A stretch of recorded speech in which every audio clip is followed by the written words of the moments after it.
What's going on, guys? Welcome to episode 107 of the Tastycast, a weekly podcast. We're talking about things, reacting to things, doing a bunch of random shit. My name's Seth. I'm Chevy. I'm Josh. I'm Cody.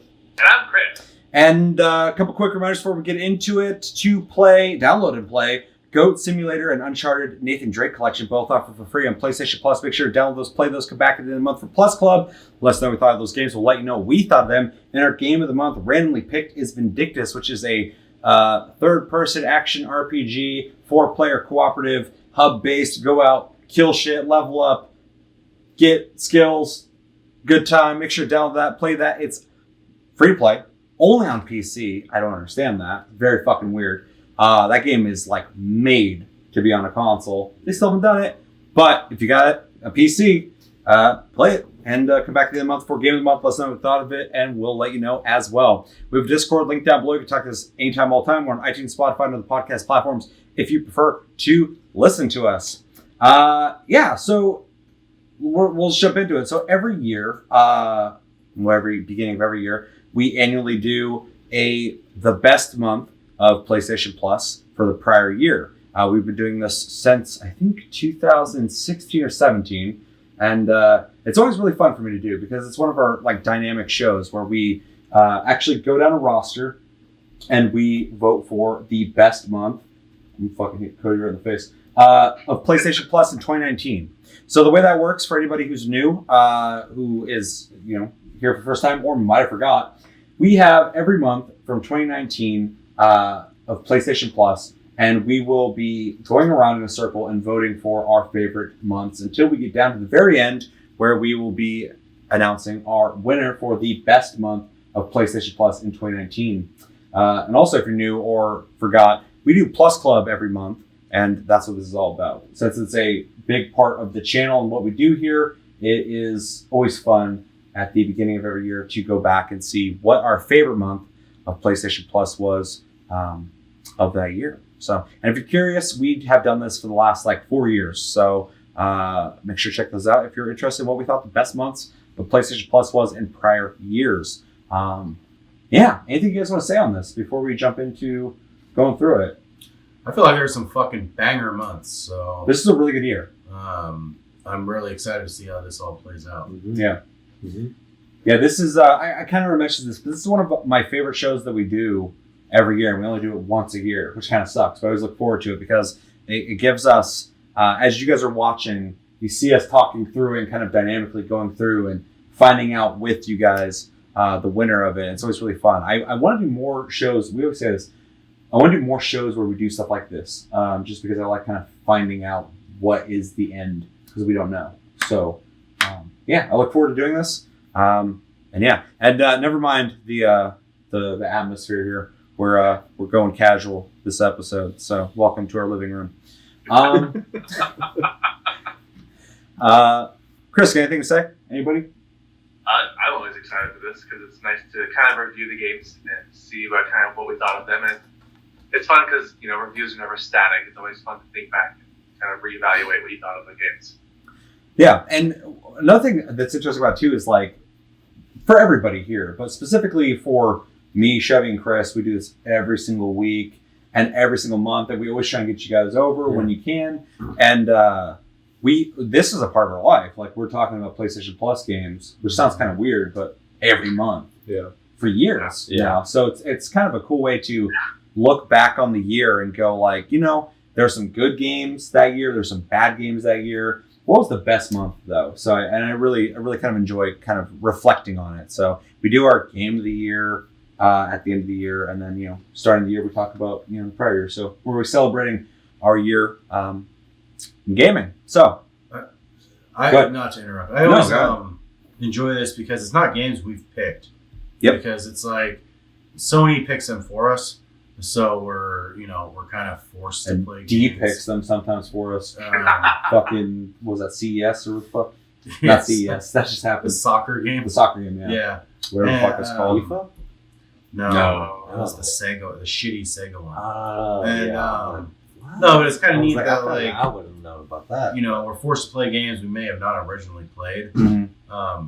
and then now we have to speak our mind on them and vote on them and stuff like that. And so it's kind of nice. It kind of brings us into a debate on games you don't even like to play. So, or we may have not even played. Or we didn't think we'd like it, and we did. Like, there's already this dynamic aspect of Plus Club that I love doing, getting the random games we don't pick. We don't pick game of the month either, except for a couple months a year. But getting that random, like, it's fun for me, but it's also fun, I feel like, for the community, because, like, we're all kind of waiting to see what the fuck the game's going to be. Mm-hmm. We're all going to play it together. We're all going to talk about it. Yeah. And it's cool then, but it's also cool to look back and go, like, which ones? Because sometimes you get that shit game, sometimes you get that good game in the same month, and that can kind of make or break a month. And so this is kind of the defining factor of, like, what did, what didn't. So yeah.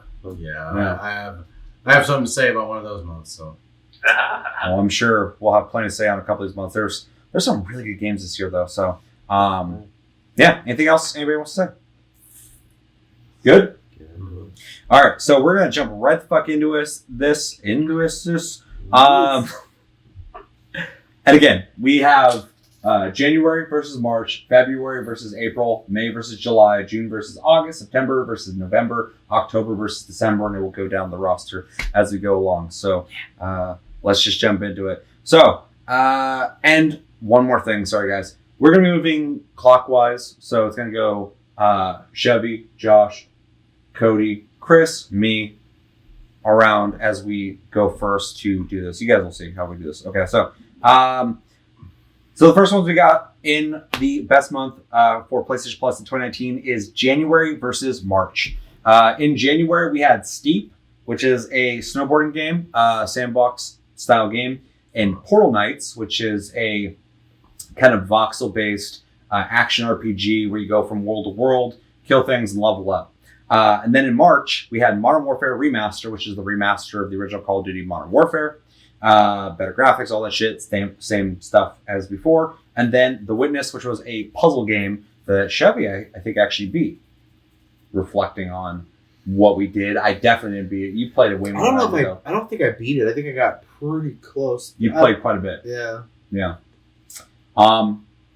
That's the one with the weird camera angle puzzles and stuff like that, right? Yeah, okay. So throwing you under the bus already, you're up first.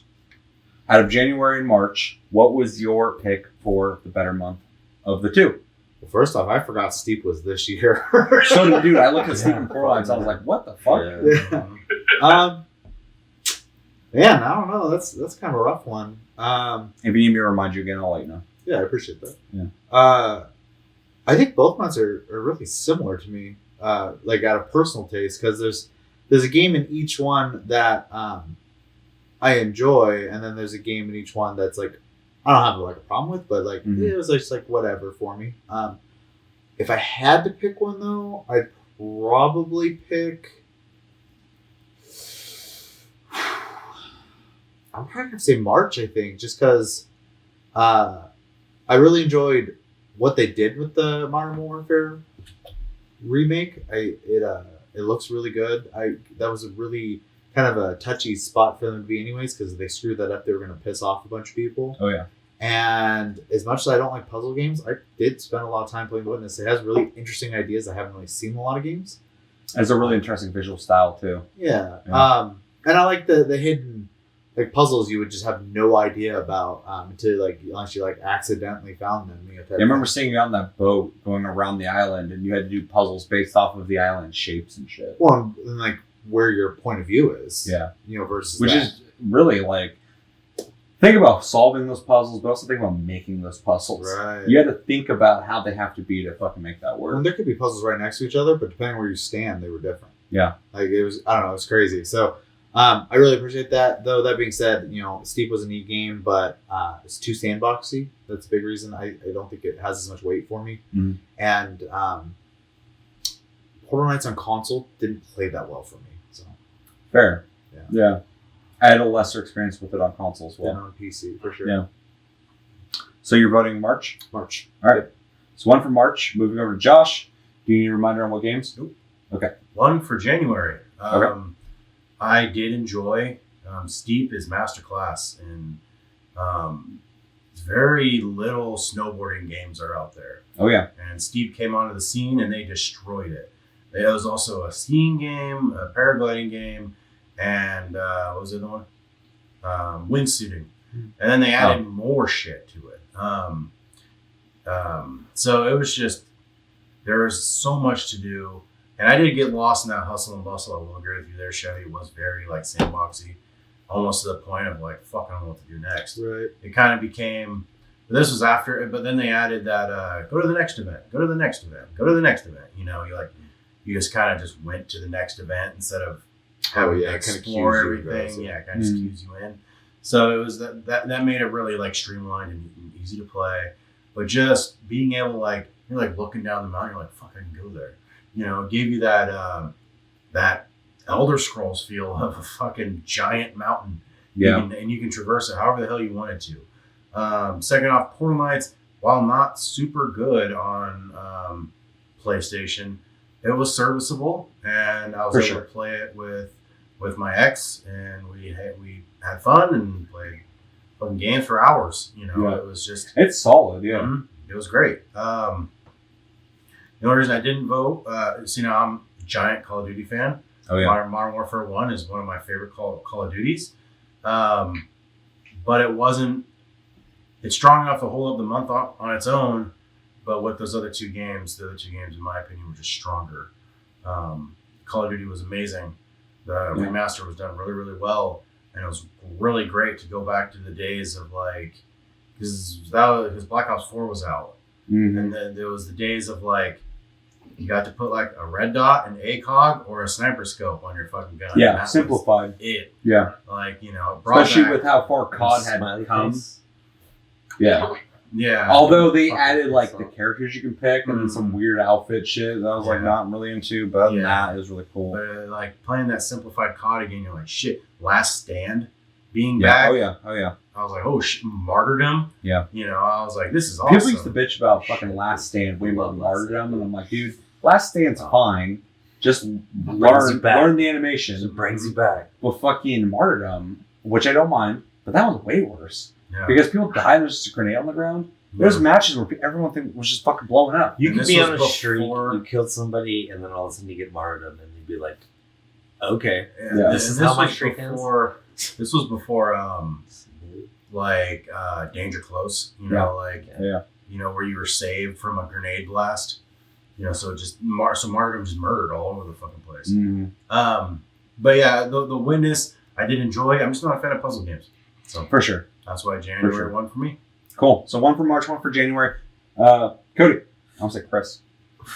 I'm skipping Cody. Close. Close. I love Steep.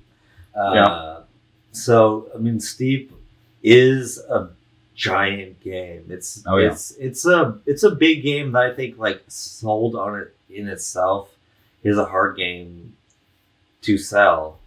But as a free game, like it's huge, but it kind of brings back all those old, I mean, even, I want to say, like cool borders or like all this kind of games, but it's 1080. So much 1080. Yeah. But it's just like, it makes it so much bigger because you can do like the glider suit, you can do like the skiing, you can do, and it's huge. But it's almost too much for somebody who's just looking for like one thing. And then they added another mountain for free. Well, they added 2 other mountains. Yeah. Oh yeah, because they added Alaska and then they added Japan. Yeah. Or Asia, I think. Korean. It was like the Korean. Well, you go to Japan too. Yeah. For fun. There's like 3 rivers, and between the 3 rivers, there's like Japan, China, and Korea, I think. Wow. And I was like, it's creative. I was like, that ain't real. That's not how it works. That ain't how it works.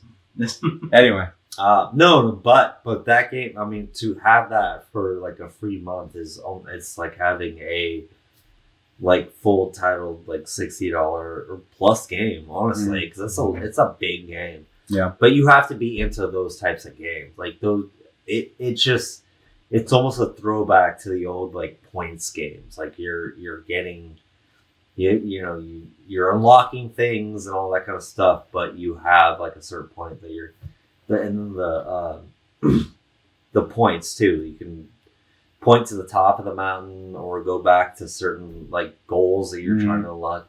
It's a huge game, but I would say March, right, for Steep, because that game is Wait, it's a big your game. vote. Hold on, January was January. Yeah. Sorry. Yeah, just to remind everybody, January is Steep and Portal Knights. March is Modern Warfare Remaster and The Witness. That's what So you're voting January? January. All right. Please. Anything else you want? Anything else you want to say? Nothing on March? Please take my vote. I also Stewie. forgot that the DLC for Steep added 4 new like sports. Yeah. So it was like bobsledding and That- fucking. Ubisoft, man. Like, they Yeah. they just come back to an Ubisoft game a year later. It's going to be better. You shoot Yeah, people. bigger. 100%. Yeah. Fucking probably soon. They goddamn Breakpoint You're came out. snowboarding, just fucking. Breakpoint came out and it was like a fucking looter shooter, and then like people were pissed, me included, and they're like, "Whoa, we're sorry. We're gonna make a whole new mode for tactical shooter fans." I'm like, "Okay, maybe I'll pick it up." Yeah, Dope. they're retooling the game. They want to bring the people who felt like they got pushed out. Oh yeah, because it was the division in Colombia and fucking, Yeah, and I don't want to play that. So. yeah, or wherever the fuck that game's located. Where it doesn't matter. So 2 votes for January, 1 for March. Chris. This one was a little tougher month for me to vote for, not because everything super stood out, but everything was just kind of, it was okay. It was all right. I think most of the points have been made already. I think Steep is a great game for the value you're getting. You're getting a shit ton of content. Portal Knights doesn't play as well once you play Portal Knights on PC. It doesn't transfer as well over to PS4. Because if you have super experience with it, you'll be fine. I'm not a shooter person, so Call of Duty didn't really do much for me. It's great for the fans of the game, but it was just another shooter to me. But The Witness, I did play a lot of The Witness. I enjoyed that a lot. I like puzzle games like that, kind of just like idyllic, kind of explore as you go, look around things. But for the bang for the buck, it's going to have to be January. Steep is just such a big game. I spent a lot of time playing like missions over and over again. So we got 3 for January? Well, It wins. Wow. just going back to Steep though, like just how well made that game is to get it for like free. I don't know the assholes who It's- fucking bought it. Yeah, well, I don't regret it. but you loved it though. Yeah, I remember liked it. that I liked before it, it came So out. that's You were this month talking for about us. literally like playing it before it was a part of one of the free months. But it's just like a well-made game. Like Yeah. it's just the sure. physics, graphics, all that shit. Okay, so between January and March, January moves forward, March is eliminated. Just to throw my opinions out there, because that's how we do it. I would have voted for January as well. The reason I would have voted for January is because across the board, I think it's a more balanced month. I like Portal Knights. It's not as good on PS4 as PC, but it's still fun enough to play. It's solid. If you hadn't played it on PC, you wouldn't even notice. You would just enjoy it. And then Steep, I did like. I bought it when it came out. I enjoyed it then. I was stoked when it came out because finally all these people who hadn't played it, now, especially if you're affiliated with TLG, you have no fucking excuse. You got to play it. So like, I was like, cool. Finally, some people are going to play this shit. And it was fun. I played with people from the community. We had fun. And it was a blast. March, I like Modern Warfare Remastered, but it's Modern Warfare again remastered. I appreciate it, but that doesn't really outdo the balance of the 2 games in January. And then The Witness, I can appreciate it. Like Josh, I'm not a puzzle guy. So solid game, really inventive ideas, beautiful graphics, simplistic, really cool looking. I can't get into it. So because of that, January as a month was just better for me. So that's what I would vote for as well. That passes, goes to the next division, and we're moving into February and April. So in February and April, Just one thing to add. good. So everybody who got like a PS4 for Christmas on 2018, what a banger month to start with. You got 2 like multiplayer games, and they're completely free. Like that was a good fucking like a way to start Now the they're year. getting Uncharted 1, 2, and 3. That's what I feel like this month, yeah. Because Goat Simulator, we'll talk about that on Plus Club later this month. But Uncharted collection, you get 3 Uncharted games. Those are like some of the pinnacle games of PlayStation as a brand. It's perfect. Yeah. And anyone who watches the channel regularly, and if you don't, I'm a fucking huge fan of Uncharted, Naughty Dog in general. So a little hint on what we'll be talking about or what we'll be saying for Plus Club. But getting 3 Uncharted games at once is great. It's a really good value. So anything else? Okay, so in February, we played For Honor and Hitman Complete, which was the first season of the Hitman game. And then in April, we played The Surge and Conan Exiles. This is rough. That's a brutal bitch. Yeah, this is fucked up. So, yeah, For Honor, Hitman Complete versus The Surge and Conan Exiles. We are moving to Josh first. So, what would you vote? Ooh. See, this one's easy for me. See, now, Yeah, I was thinking Conan, but because Conan was awesome. It was. But I do think that This is easy for me. that Hitman Complete and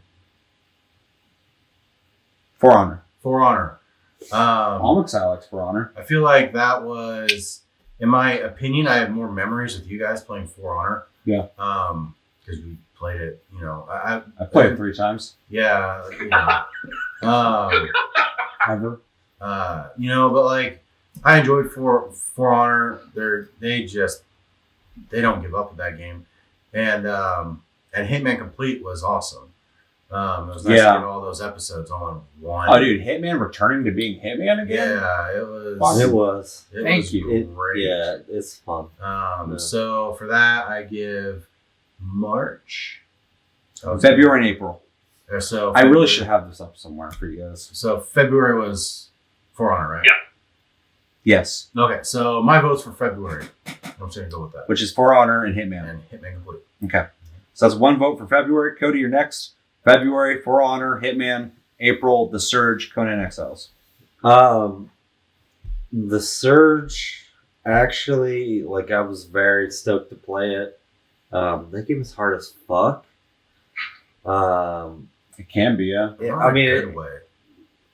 It's hard yeah, 'cause not. the fucking jank. Are you a fucking little angel and fucking devil on his shoulders right now? Let the boy think. I own him. Not in a good way. Nah, Hitman Complete is also good. I just love that because Hitman was one of those games it's like that I played back in the day, and to get like another try at it and a good try at it in the new graphics, all that kind of shit. It was awesome, but the Surge, that game is hard as fuck. Great, amazing aesthetics. Like I love that whole like sci. It almost reminded me of like the Virus, or Virus was like a movie. Okay. Yeah. With Jamie Lee Curtis. Shout out. Shout out. Shout out to Jimmy Curtis. If you're on Twitter, Jamie Lee Curtis, fucking, why not give us a shout Tasty out? Lou. Yeah. But it reminded me so much of that. But it was like I remember when that game came out, there was like it's like a Dark Souls, but with like this weird like sci-fi-esque. I'm like, fuck that! That game is harder than Dark Souls. Like it's just not. It can be, but in a really stiff way almost. Stiff, Because they yeah. want you to duck and jump while in combat, and Dark Souls doesn't do that. Exactly. There's like a button to fucking duck under swings and shit, and then there's a whole system of like cutting legs off and arms off and shit, which is a neat idea. Exactly. But yeah, I guess it's between. I mean, those two, right? With Surges, they're not in the same month. Surge and Conan, same month. Conan. For Honor and Hitman, same month. Yeah. So Sounds Conan. like for you got Hitman and fucking Surge kind of versus each other. Yeah, You played Conan? I did, and it was not a game that it's not a game to play by yourself. Okay. Yeah, like, fucking cut that game down. No, That's not a game for anyone. it's just not a game. No, I love. I got it, and I've talked to a lot of people who have actually played that game, who kind of have made their own servers and kind of done their own thing. Yeah. It's not a game to play by yourself. It is like definite, like somebody like you want to start the game with other people and kind of build a server or build a scenario in the game. Like if you are playing it by yourself, you're gonna have a really, really hard There's time. some games that amplify the fun so much. Sea of Thieves, I've been talking about that a lot lately on the channel. Sea of Thieves is a game that like it's fun when you're alone.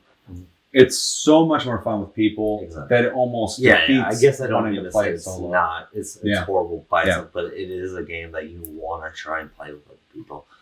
For sure. But that's good. Yeah.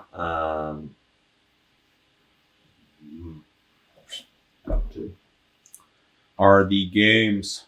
Oh yeah, For Honor. And, the For Honor, like that game is it's a little too much for me because it's another one of those like multiplayer games, and I know it came out for free, but when it first came out, it was just it didn't have enough at first to lock me in, and then by the time it was like free to play, or not free to play, but a plus game,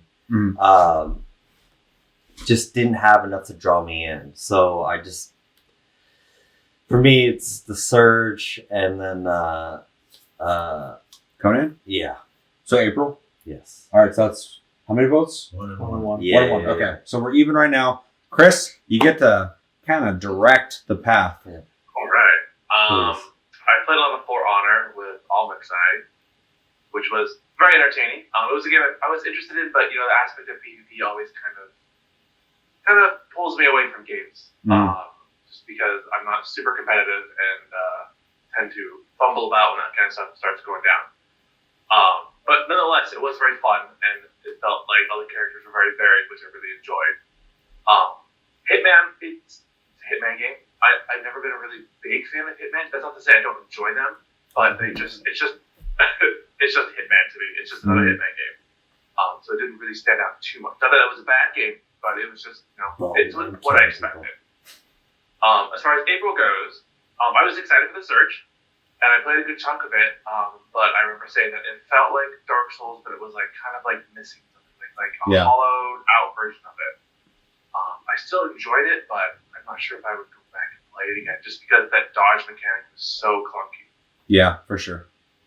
And then as far as like Conan Exiles go, I was interested in it.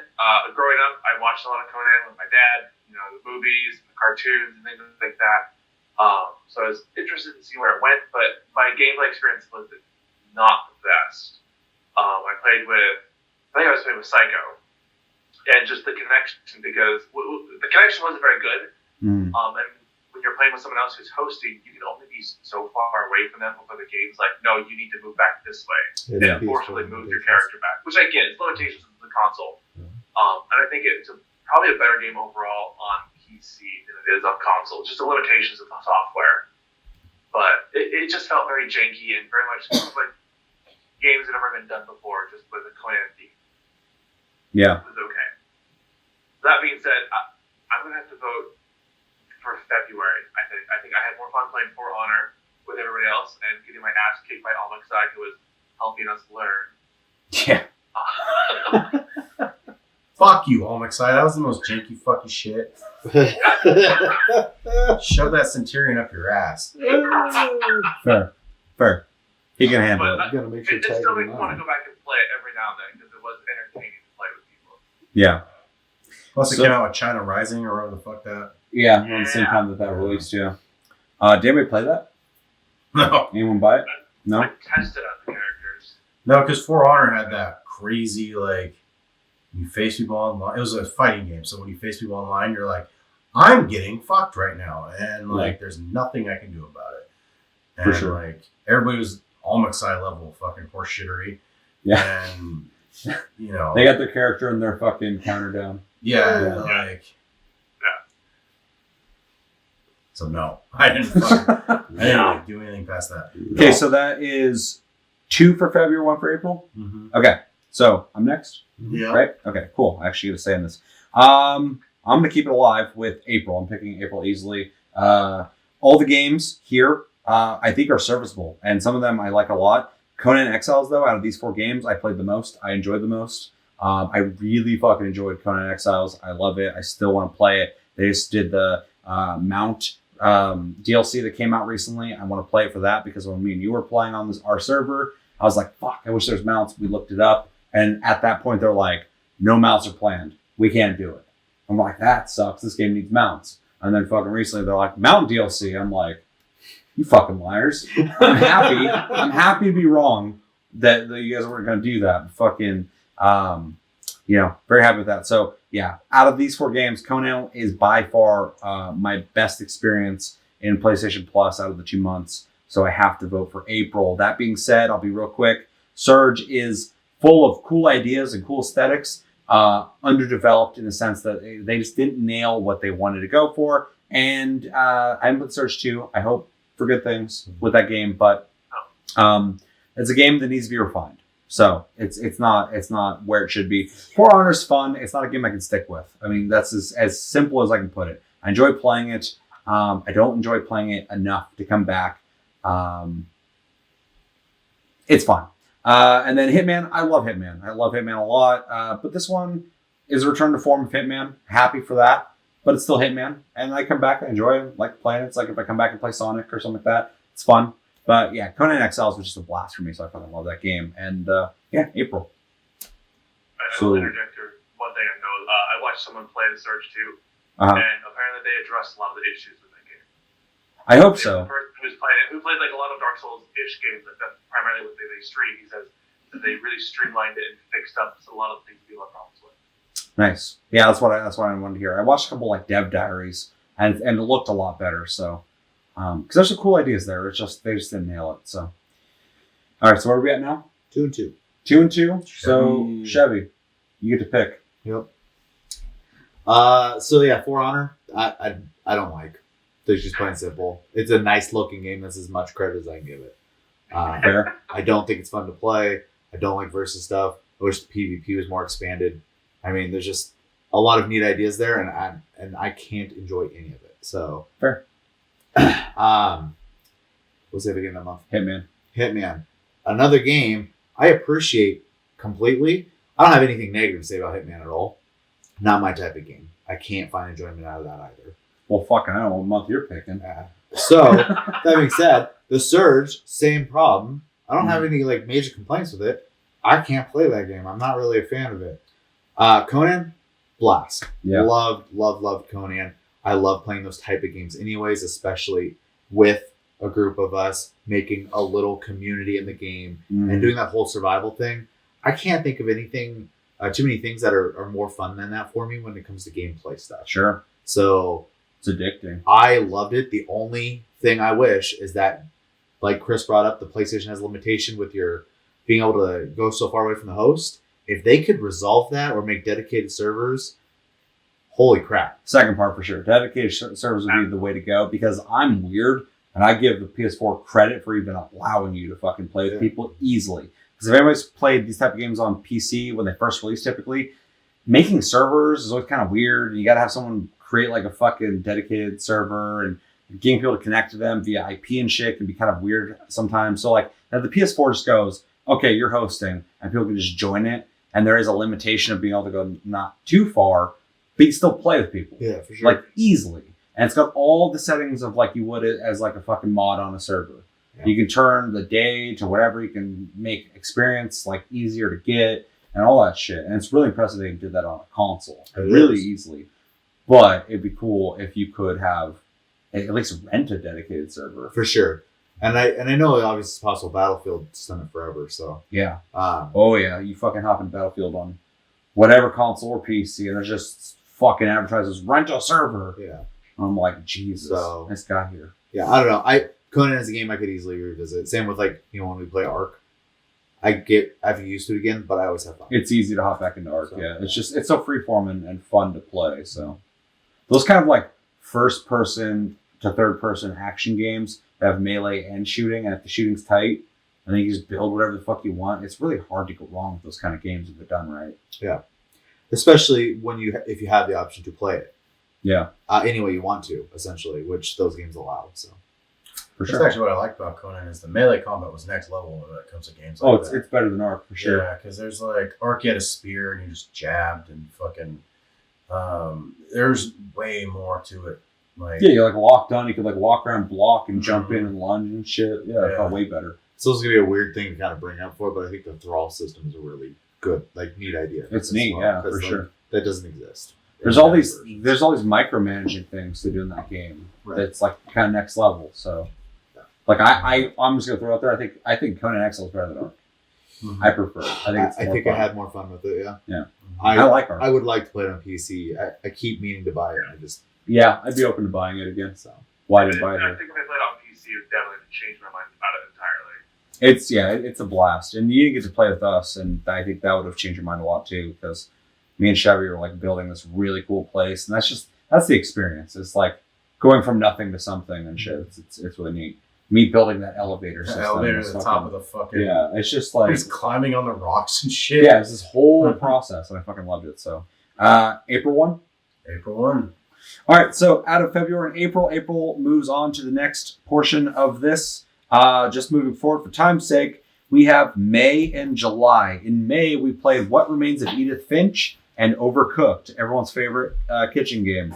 And then in July, we had Detroit Become Human plus Heavy Rain, plus we also played Horizon Chase Zero. Josh just went, so Cody, you're starting first. Sweet Jesus. What I Remains played. of Edith Finch, Overcooked, and then Yeah, I played Overcooked and I played in Heavy Rain. I tried to play Heavy Rain. I also tried. I mean, I didn't play it when it came. I played it originally. Like, I love that game. And same with, Overcooked. I know they're going against each other there, but really, those are the only two games I played from those 2 months. But Overcooked is fun, but it's a quick fun. It's like, is it fun or is it just really stressful? Exactly. It's like a quick, like I said, both. it's a quick fun. It's like, let's see how far we can get there. All right, we're done with this game. All right. It's legit like if you work in the industry, it's not very fun I because was you've been there. that game's only missing fucking Gordon Ramsay. Exactly. Telling you you're a fucking donkey. Because you're straight up running a kitchen. 100%. You're like Yeah. running around doing dishes and shit. Ruins That- friendships. Yeah. And I'm just straight going on the other side is Heavy Rain just because I like the game, but I heard going back it's not as, I won't say forgiving, but it's not as the nostalgia's not really there when you're playing it for a second time because of They didn't age well for you. exactly. Okay. Yeah, for sure. Yeah. I can see that. Yeah. But I do like that game more than I liked Overcooked, so I'm going to go with Heavy Rain? Yep. July. July. All right, we got It's one hot. vote Like that for July. Sweaty. Like it. All right, Chris. The key factors of these 2 months for me are going to be the storytelling games. The other two games are fun little side games that didn't have super long gameplay value for me, especially Overcooked because I had to play it by myself. I like the thinking. I'm kind of on the same page. Mhm. So I played both these stories games all the way through. I completed them all the way. And they both offer something very different from each other, but both like this really neat experience. What Remains of Edith Finch has more of like kind of like a whimsical tale to it, more about like the family mythos.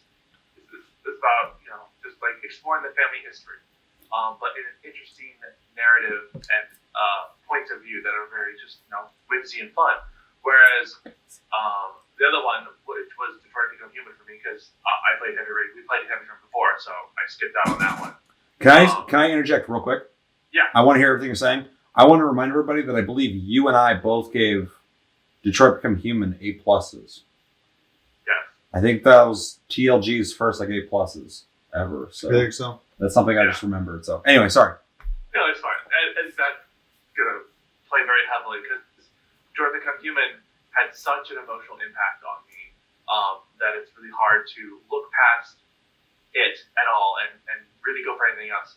I'm just going to say that July is the pick for me simply because Detroit Become Human literally made me cry. Like it was just so much of like an emotional and mental connection for me that it's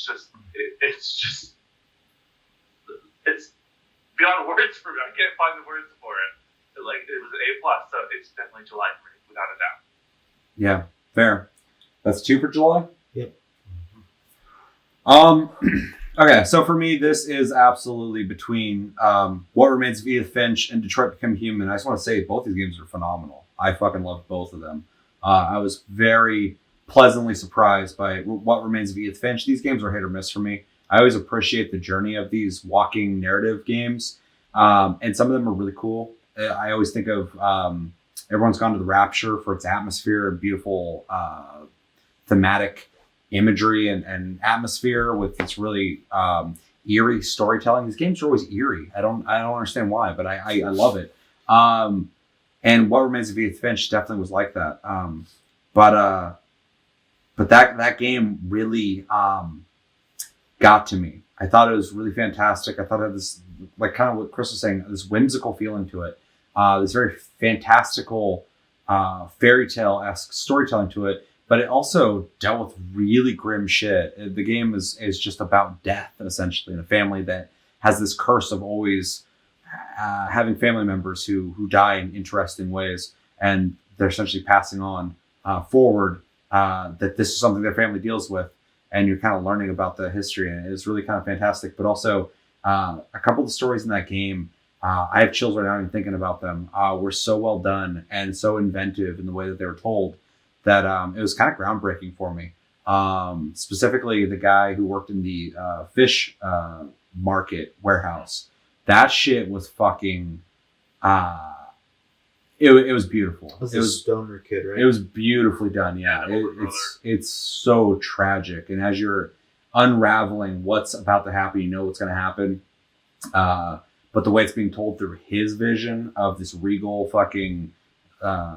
Becoming a king of this world he's creating in his mind, that's next level shit. I love that fucking game.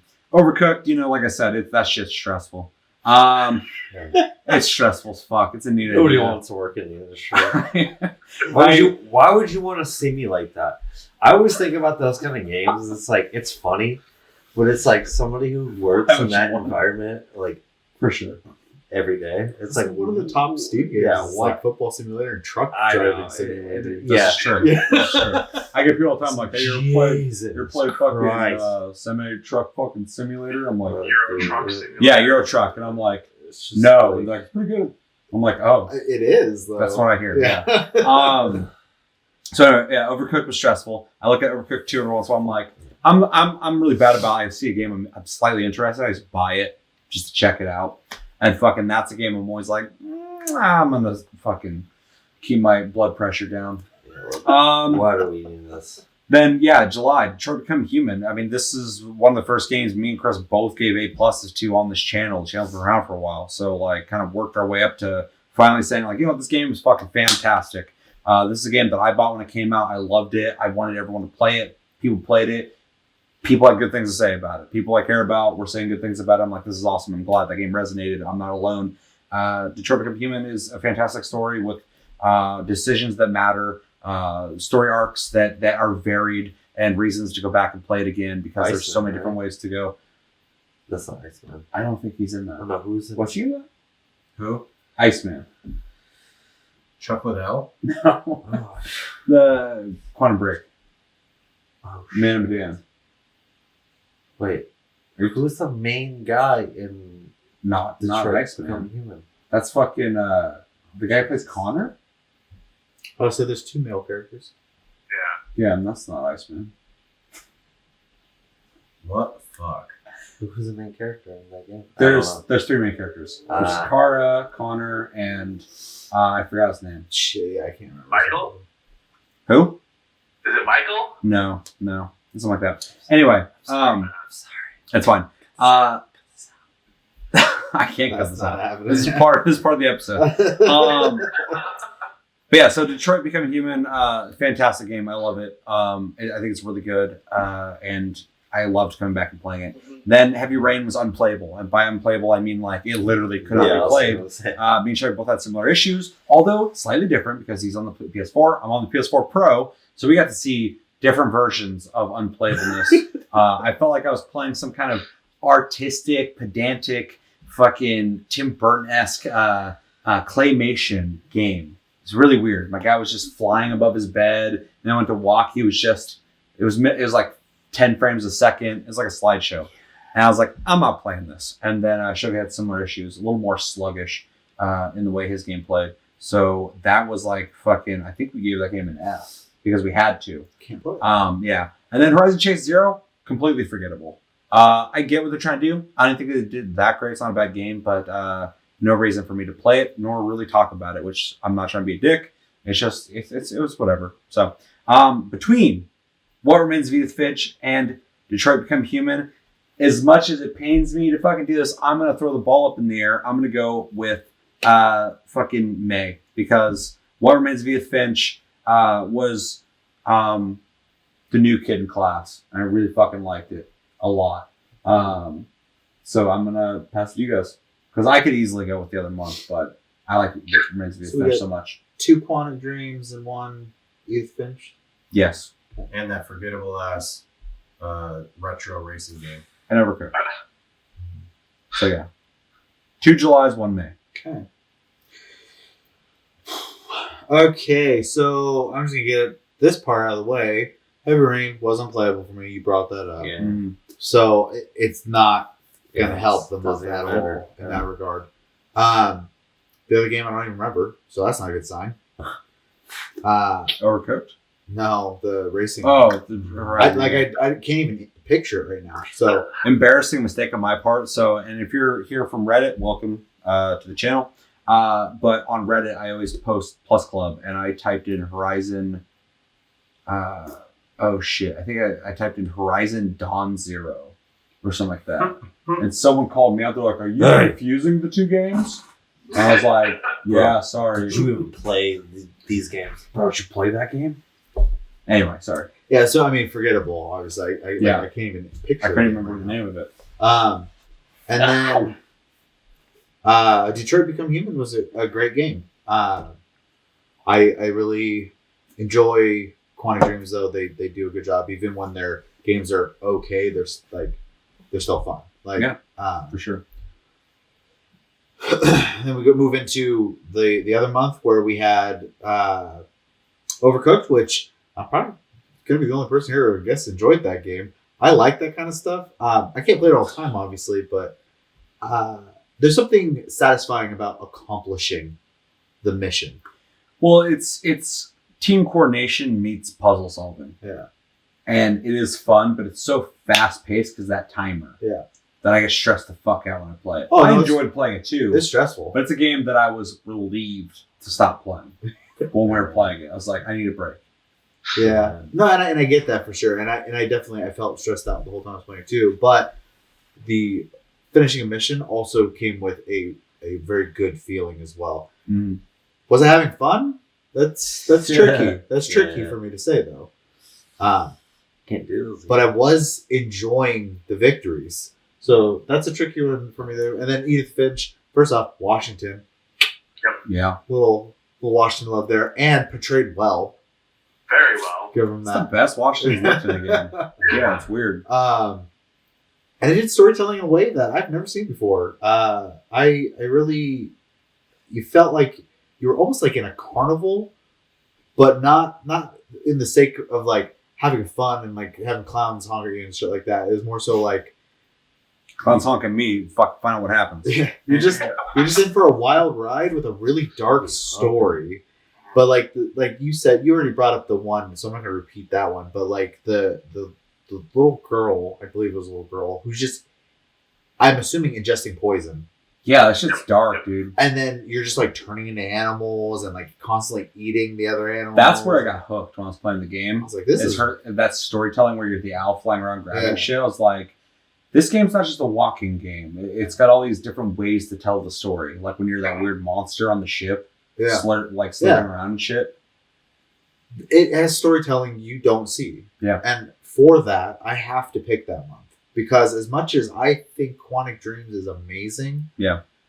They're telling a story in the way I expect them to tell a story. As for this, I might not get again. For sure. So, Yeah, that's a good point. Yeah. So 2 for May, 2 for July. Yep. All All right, Josh. I gotta go with. I'm just gonna come out and say it. Detroit Become Human. Was it July? May. No, July. You're right. My bad. July's my vote. Detroit Become Human to me was next level. In my opinion, it's straight up next level of Quantic Dream. Just watching their rise, their games just get better and better and better. You can play all three of us played that game. We talked about it. Mhm. All had different stories. Yeah. And it was that game was 3 different games to us. Yeah. Fair. And it blew me away. It made me laugh and made me cry. I mean, and like there's twists, and I was like, oh shit, and I found myself rooting for people and getting behind, the movement and stuff like that. And gave me an emotional attachment that not a whole lot of games give. So just for that, I have to pick that month. That racing game was a shit show, but fuck all that. And, the game was good enough to carry the month, though, and Heavier Rain didn't even work for me. So I couldn't pick in the month. So Detroit Become Human was, I say Iceman, but Iceman from the X-Men. Right? That's the same fucking person. Did we figure that out? No, it's not it's that not. game? No. Oh my god. Sweet Jesus. I'm No. thinking completely different game. It had the general from Starship Troopers in it. Oh, great. Michael Ironside? What a dickhead. That guy is really good at it. What's his name? Something Clancy Brown or something? Yeah. Fucking no. Yeah. He's really good in that game, though. But anyway, What Remains of Edith Finch was really great. Yeah. That was also next level in fucking storytelling. Like what Chevy said, it was something that's rare. Even if, it might even be like a dying star, only like a one-off. It was amazing. But Detroit Become Human was fucking next level. And again, like I said, I can play that game again. Be a completely different game. So. And that's cool to hear because, like, for me, it was really a toss-up in the air. Like, Detroit Become Human did more for me as my grade dictates. That obviously, but What Remains of Edith Finch is fantastic. So it's either way, I'm really happy with either way that went. But July is the winner of those two. I'm glad to hear you say may as well because What Remains of Edith Finch is you made a really good point when you said like that might be the last time we get a game like that. It is one of a kind, and for anybody looking for that genre of games, I would recommend that one. I think beyond any of them, I think it's my favorite. I am going to give a shout out to Red Strings Clubs though. Yeah, I need to play. I think people should play it. It's like 2 hours. Play it. Yeah, like it's a little different. It's narrative, but it's not like a walking simulator. No. I hate that I said that, but because Death Stranding, which is not a walking simulator. But just because we're talking about narrative games in general right now. Yeah, I would recommend people play that one. I want to play it. You said it's like really short, so like it'd be worth playing for sure. Anything else? No. All right, moving on to the next 2 months. We got June with Borderlands Handsome Jack Collection, which is 2 different games, which is Borderlands 2 and the pre-sequel. So quite a bit of game there. And Sonic Mania, which I would argue is probably one of the best Sonic games in fucking years. Recent memory, yeah. Followed by August, which we got Wipeout Omega Collection, full remaster of a couple different Wipeout games with VR support, and Sniper Elite 4, which I found on Reddit was very well received. I liked it as well too, so it was very cool to see a lot of people just kind of love Sniper Elite 4, which is pretty cool because it kind of offers a lot. It's a stealth game, it's an action game, it's a sniper game. So you can play a game however the fuck you want. History game? It's a history game too, which is I'm fucking all about. I love that shit. So who went first last time? Cody went, so Chris's turn. Chris. Baby. That's not my turn. You get to end it though. If it makes God, sense. end it with that shit with a bang. The guy who has no idea what's going on. All right, Chris. Alright, so June, we got the Borderlands Handsome Jack Collection, like you said, Borderlands 2 and Borderlands the pre-sequel. Both remastered, from what I was reading, for more modern-gen consoles. That being said, though, coming from Borderlands on PC and playing it on PS4, the controls are not what I was hoping for. Which is understandable. You're never going to have the same accuracy as you're going to have a keyboard mouse. But that being said, I did not really enjoy the pre-sequel, which is what I played for that month. I did not enjoy playing it. It just felt very just kind of like bland for a Borderlands game to me. Sonic Mania, on on the other hand, though, which is made by, it was not made by Sega. It was made by another company who had the rights to it, asked for it, and they were like, sure, go for it. If I recall right. If I had not known it was made by someone else, I would have guessed this was just another Sonic game made by Sega back from like the Genesis days. Like this is a flawlessly done fan-made game with levels that just fit perfectly into the series.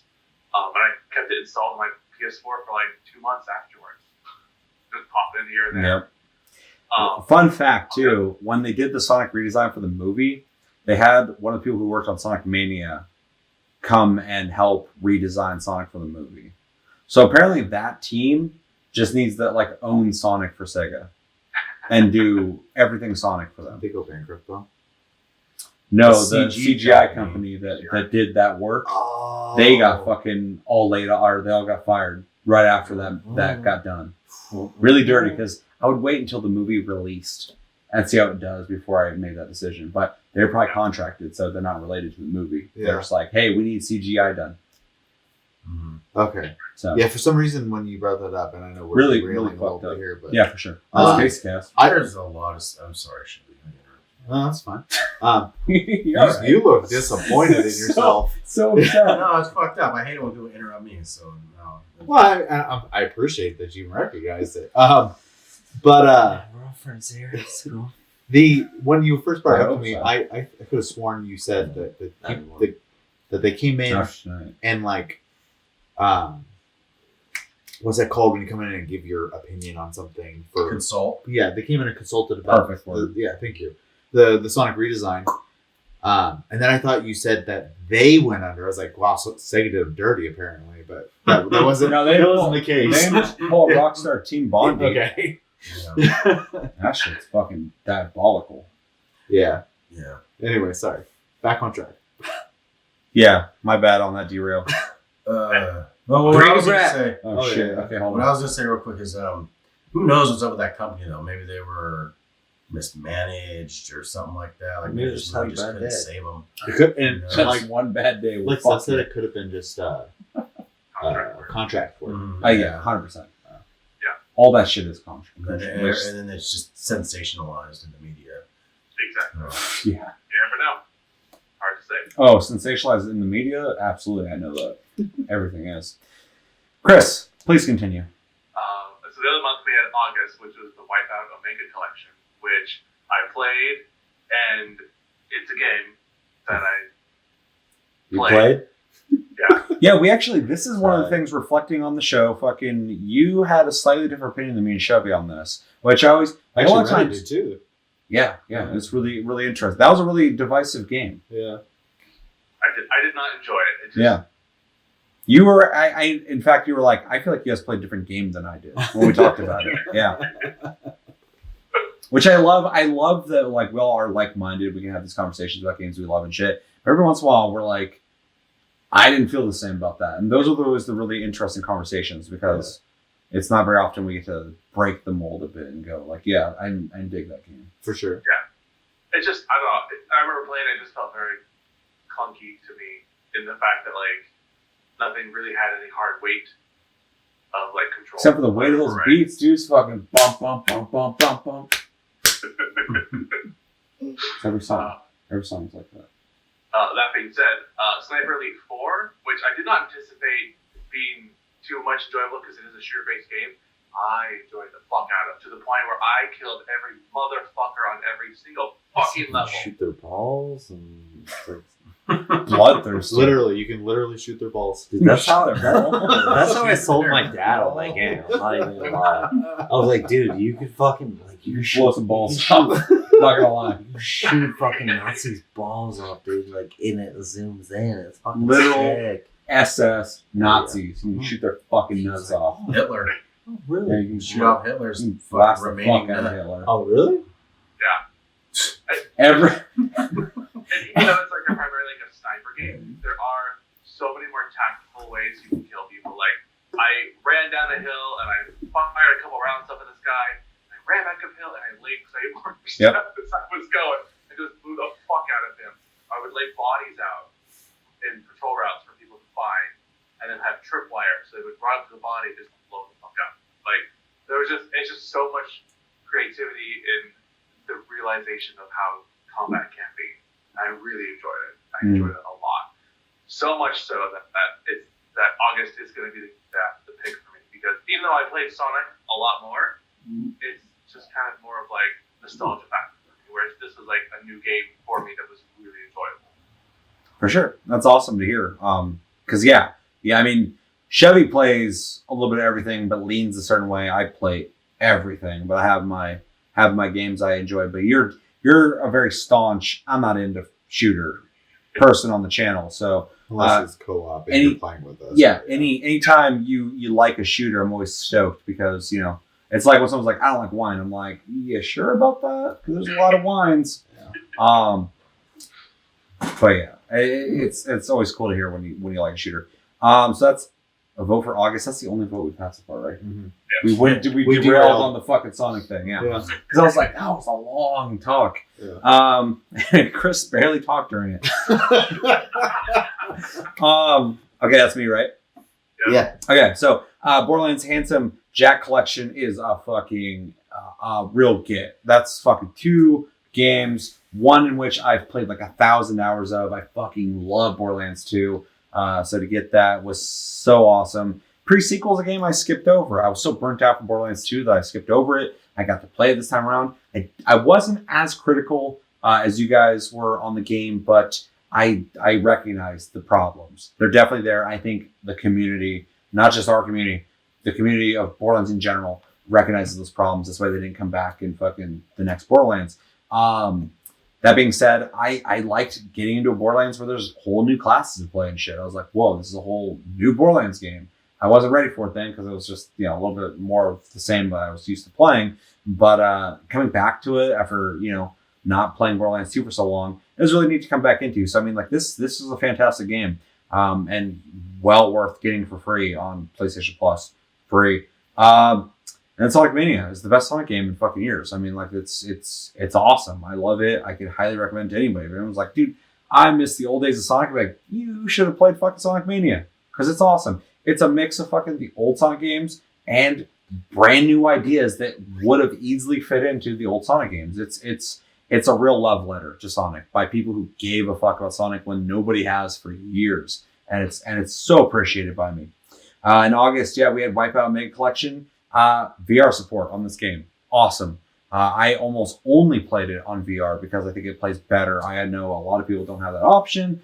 That's fine. The game is fine as it is. But if you play it as like a remaster of old PlayStation games, you're gonna go, yeah, I get it. It's pretty fun. I like it. A lot of people dug it on Reddit though. Me playing VR though, I think it's better that way. This game, I have it in my VR section on my PS4 because I have everything in files, categories. Really fun game. And then Cyber 4, I had a fucking blast with. Really enjoyed playing it. Me and you played co-op a little bit. It was really fun, although sometimes scary, because if you fucking did your X-ray shot, I was never aware that was going to happen, and then it would put me into the cutscene as it happened. Yeah. So I'd be like sneaking up on a guy. Because I play a game like Metal Gear Solid 5. I like having my pistol, and I'm sneaking up on dudes, and I'm taking them out with my knife and shit. And fucking, when I was playing with you, you're fucking back there, and you go boom, and fucking I didn't hear the shot because you're so far away. And then when the X-ray thing happens, I'm getting ready to kill a guy, and it goes right through a guy. I'm like, shit, and then it put me back in the game. I'm like, like it was just. I wish they would smooth that out a bit. Definitely play that a lot like I would play like Battlefield, just way back. I just wish like when you were aiming at dude and you're ready to take a shot, maybe the outside of my screen could like have like a light opaque like scope or something, so I know the next like my teammates about to shoot somebody, or maybe aiming at somebody. I don't know, something to warn me that some crazy cutscene's about to happen. Just have your normal view, slow the game down like the bullet is, and just in the bottom corner have a secondary screen that shows that shot happening. That'd be interesting. Yeah, if someone's like holding the button to get ready to shoot, maybe slow down the whole game for it. I don't know. Out of those two though, man, I have to go with June. Just because Borderlands Handsome Jack Collection, I always forget how much of a Borderlands fan I am. And Borderlands 2 is a fantastic game that I love a lot. The story's great, the gameplay is great. It's great, dude. Everything about it's awesome. And that you got that and pre-sequel together, it's hard to beat. But then on top of that, you got a great Sonic game. Both games are completely solid that month. Wipeout and Mega Collection, I dug it. It's not comparable to the two games. I mean, it's comparable to Sonic Mania a bit, but Borderlands, not at all. Sniper Elite 4 is awesome. If it was accompanied by a better game that month, I think we'd have a competition, in my opinion. But those two games together in June just really make it. So that's a vote for June for me.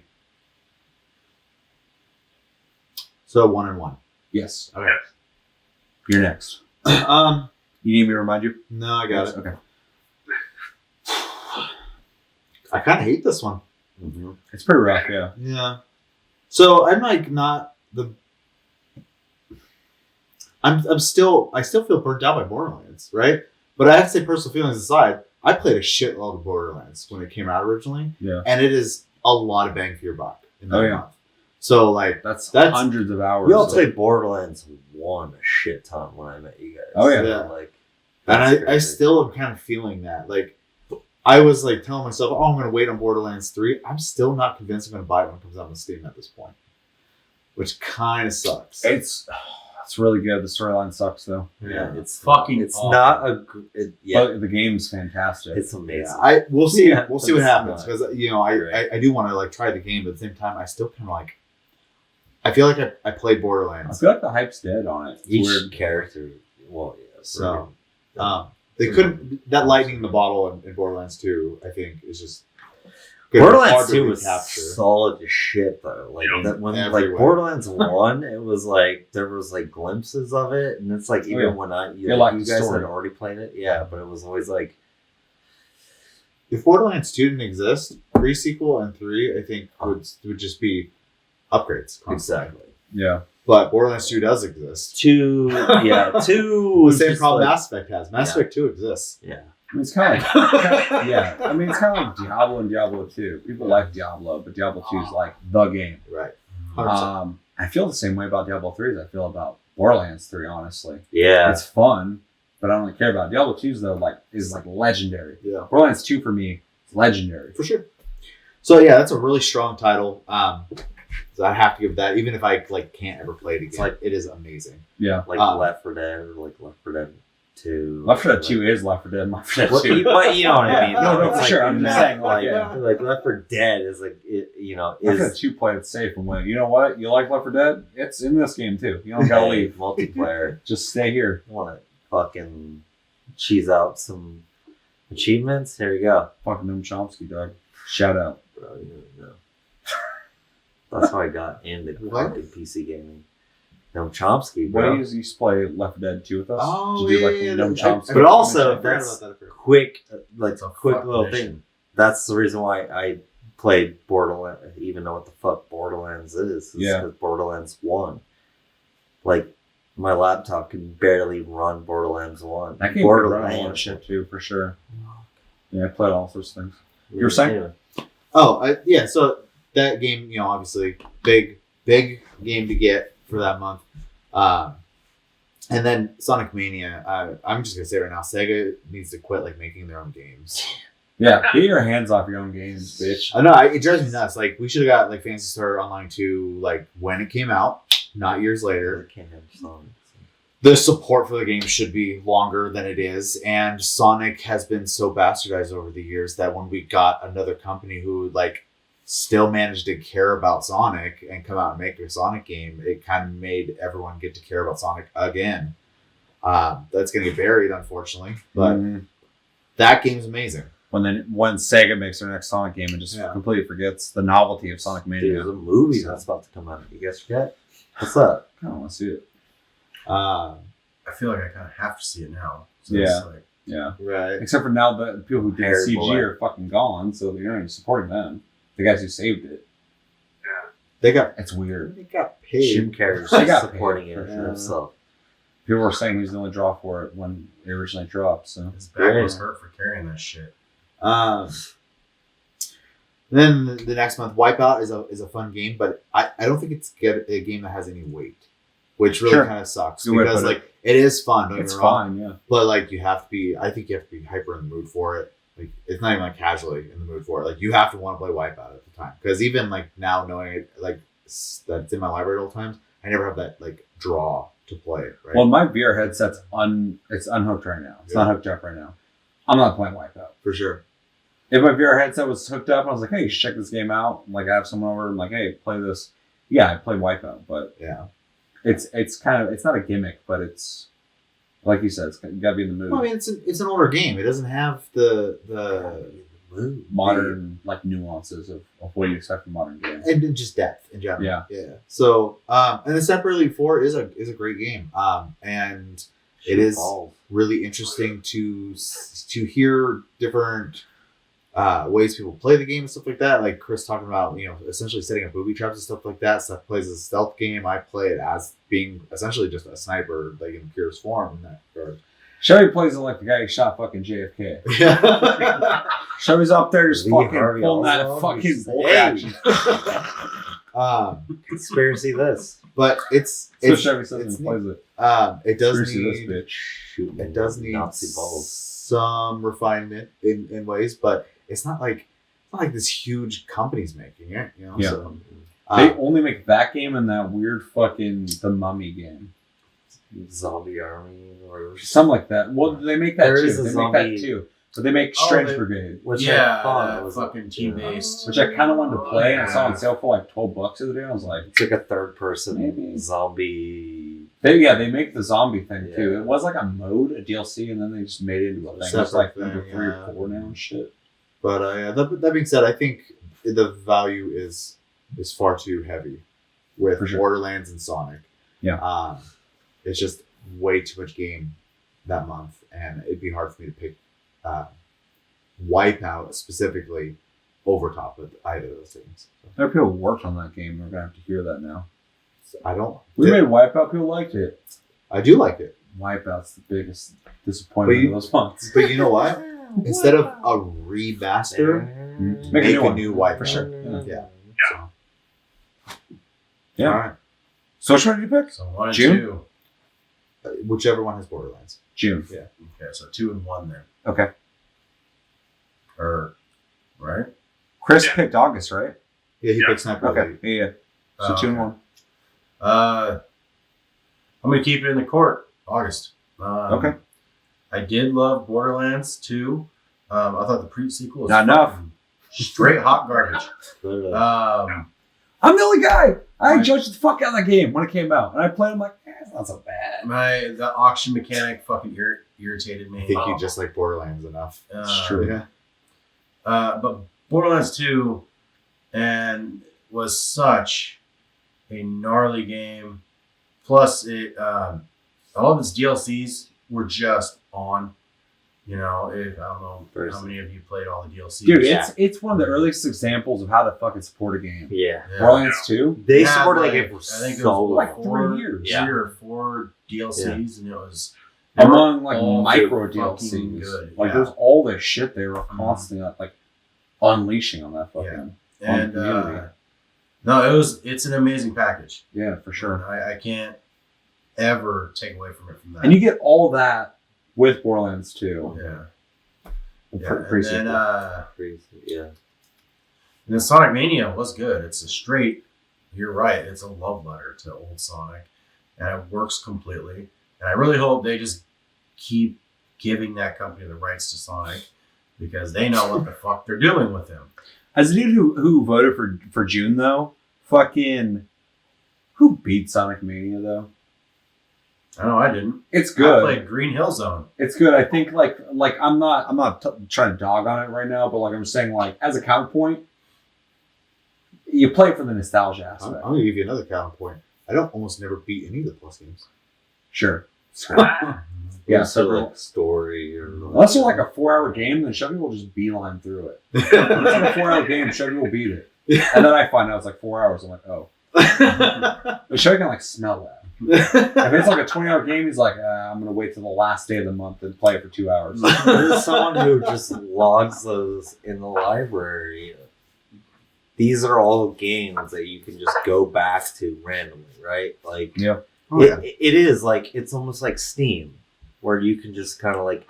Oh yeah. I mean, there was a point where I was just like buying games because they were cheap. I was like, well, I can't afford to not buy that game because it's so cheap. But I have those games. That's an executive decision. No, 100%. Like I have that. Dude, I still have. Y'all motherfuckers know what I'm talking about. I'll see fucking games on sale so low. I'm like, I have to buy it. I have hundreds of games in my Steam. I've never even played. But at the same time, it's like you stop talking because I'm talking now. No, I'm just I didn't. You little fuck. You didn't say anything. I know. I'm just making it weird. But really though, it's like these games is like I feel like when you get these games, obviously you're kind of like already subscribed to a service. Like you're already getting these games. I feel like now I have to remind people that I know who aren't used to just automatically getting these games to be like, hey, get these games because they're free. Like if when you don't get them, there are games that come out and I'm like, hey, get these games because if you don't get them, then they're done. Yeah, you I don't encourage get them. people to just make sure to at least claim the games so you have them for later. It's worth the try through, even if you have to go back and download them again. For sure. Josh, please continue. What? Josh, Gladly. excuse me. Wipeout. I never had any nostalgia for it back in the PlayStation days. Yeah. I've never had any love for it ever. And that just straight continued. I mean, I know what it does, and it does it pretty okay. Mm-hmm. I am on the bandwagon. If you're just going to keep remastering, just make a new one.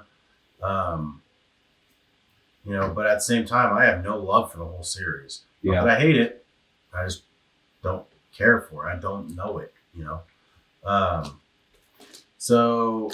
But Sniper Elite 4 was such a fucking good game. Metal Gear Solid 5 is open world stealth in its master class. Sniper Elite 4 is also very good at open world stealth. It's the only game I can compare to Metal Gear Solid 5, which is a weird thing that I never thought I'd be able to say. It is a weird one, yeah. I love the big open levels. That you're just like, well, this, and this, and you're like, okay, and you just figure it out. Mm-hmm. There's like a lot of times when I have this big plan, and all of a sudden I'm like, oh fuck, and I'm flying, by my teeth. Yeah. On what to do, and I love how there's shitloads of weapons. Mm. They'll have unlockables. Oh yeah. The multiplayer is decent. It's serviceable and it works. The online versus was fun. I was fucking wrecking fools in that. Yeah. The fucking X-ray shots are next level. You don't see that in any other game ever. So just on that alone, even with a game, three games I enjoyed, and a game I didn't like, and a game I loved. That's how much I loved Sniper Elite 4. So that gets my vote. So you're on August? Mm-hmm. Okay, so what are we at now? 2 and 2. 2 and 2? All right, Cody. You get to pick between. Yeah, let me wait remind on everybody, shoulders. this has been a long discussion. We got in June, Borderlands Handsome Jack Collection, Sonic Mania versus August, Wipeout Omega Collection, and Sniper Elite 4. You get to be the deciding factor, Cody. So choose wisely. Shoot Nazi balls. But You work for Bethesda? Yeah. I gotta go with Borderlands. June? Yes. All right. That game to me, it's hard to. I love the start of that. I love shooting Nazi balls. Borderlands. It's a but. No. I know. I like the transition. It's good contrast. No, I love the gameplay of Sniper Elite. That shit is so funny. I don't know. It's just, to me, it's just it is the gameplay is more entertaining than the storyline, because the storyline's always like you're just a fucking sniper in the Nazi era, and it's just like my dad, like getting him into it. Like I literally sold him on the game, being like, dude, you can shoot Nazis' balls. You can just shoot them, and it shows it going in. He's like, what, really? Like, he gets super into it. But Fucking Hulk Hogan. Yeah, exactly. I am a real lover. But I love Borderlands. Like, it's amazing. It's hard to pick that when Borderlands 3 has already come out. But if you're somebody who's not sold to Borderlands 3 and you want to play through the storyline, there's so much Borderlands. Like Borderlands 1, you can play through like pre-sequel, and then there's even the Telltale stuff. But the Handsome Jack collection is fucking amazing. I mean, alone, like you were saying before, like Borderlands 2 is like one of the best games I've ever played of all time, as far as like content. That's great, yeah. Funny, like I still remember when that game came out. Like I like when that game first came out, I played it with Chevy too. I don't know if Chevy remembers that shit, but we played it online. It's one of the only games that I remember playing like on a headset, playing with Chevy, which we weren't living in the same area because we all lived together at one point. But that shit, I still remember that to this day. It was just like the Tiny Tina shit. Oh yeah. I don't know. It was just like at the time. It was nostalgia for me. So like Borderlands, like obviously this is in the future, so not in the future, but like Borderlands 3 is out. But if you wanted to get what Borderlands is really about, you got to go back and you have to play Borderlands 2. And even the pre-sequel. I didn't play that game, but it just, those games when they came out are the standard for looter shooters. Oh, and absolutely. Yeah. dorky humor, but like solid humor. In my opinion, yeah. Yeah, solid dorky humor. I think you also make a really good point when you're saying that you don't have to necessarily pick up Borderlands 3 if you're kind of on the fence about it. If you have access to the Handsome Jack collection, I would absolutely say like Borderlands 2 is just as fun now as it was when it came out. Yep. I played it a shitload, but if I was playing it freshly right now, it's great in 2020. Yep. It still meets all the standards of what you'd expect from a looter shooter. I think it does better than The Division. Graphics are a little different.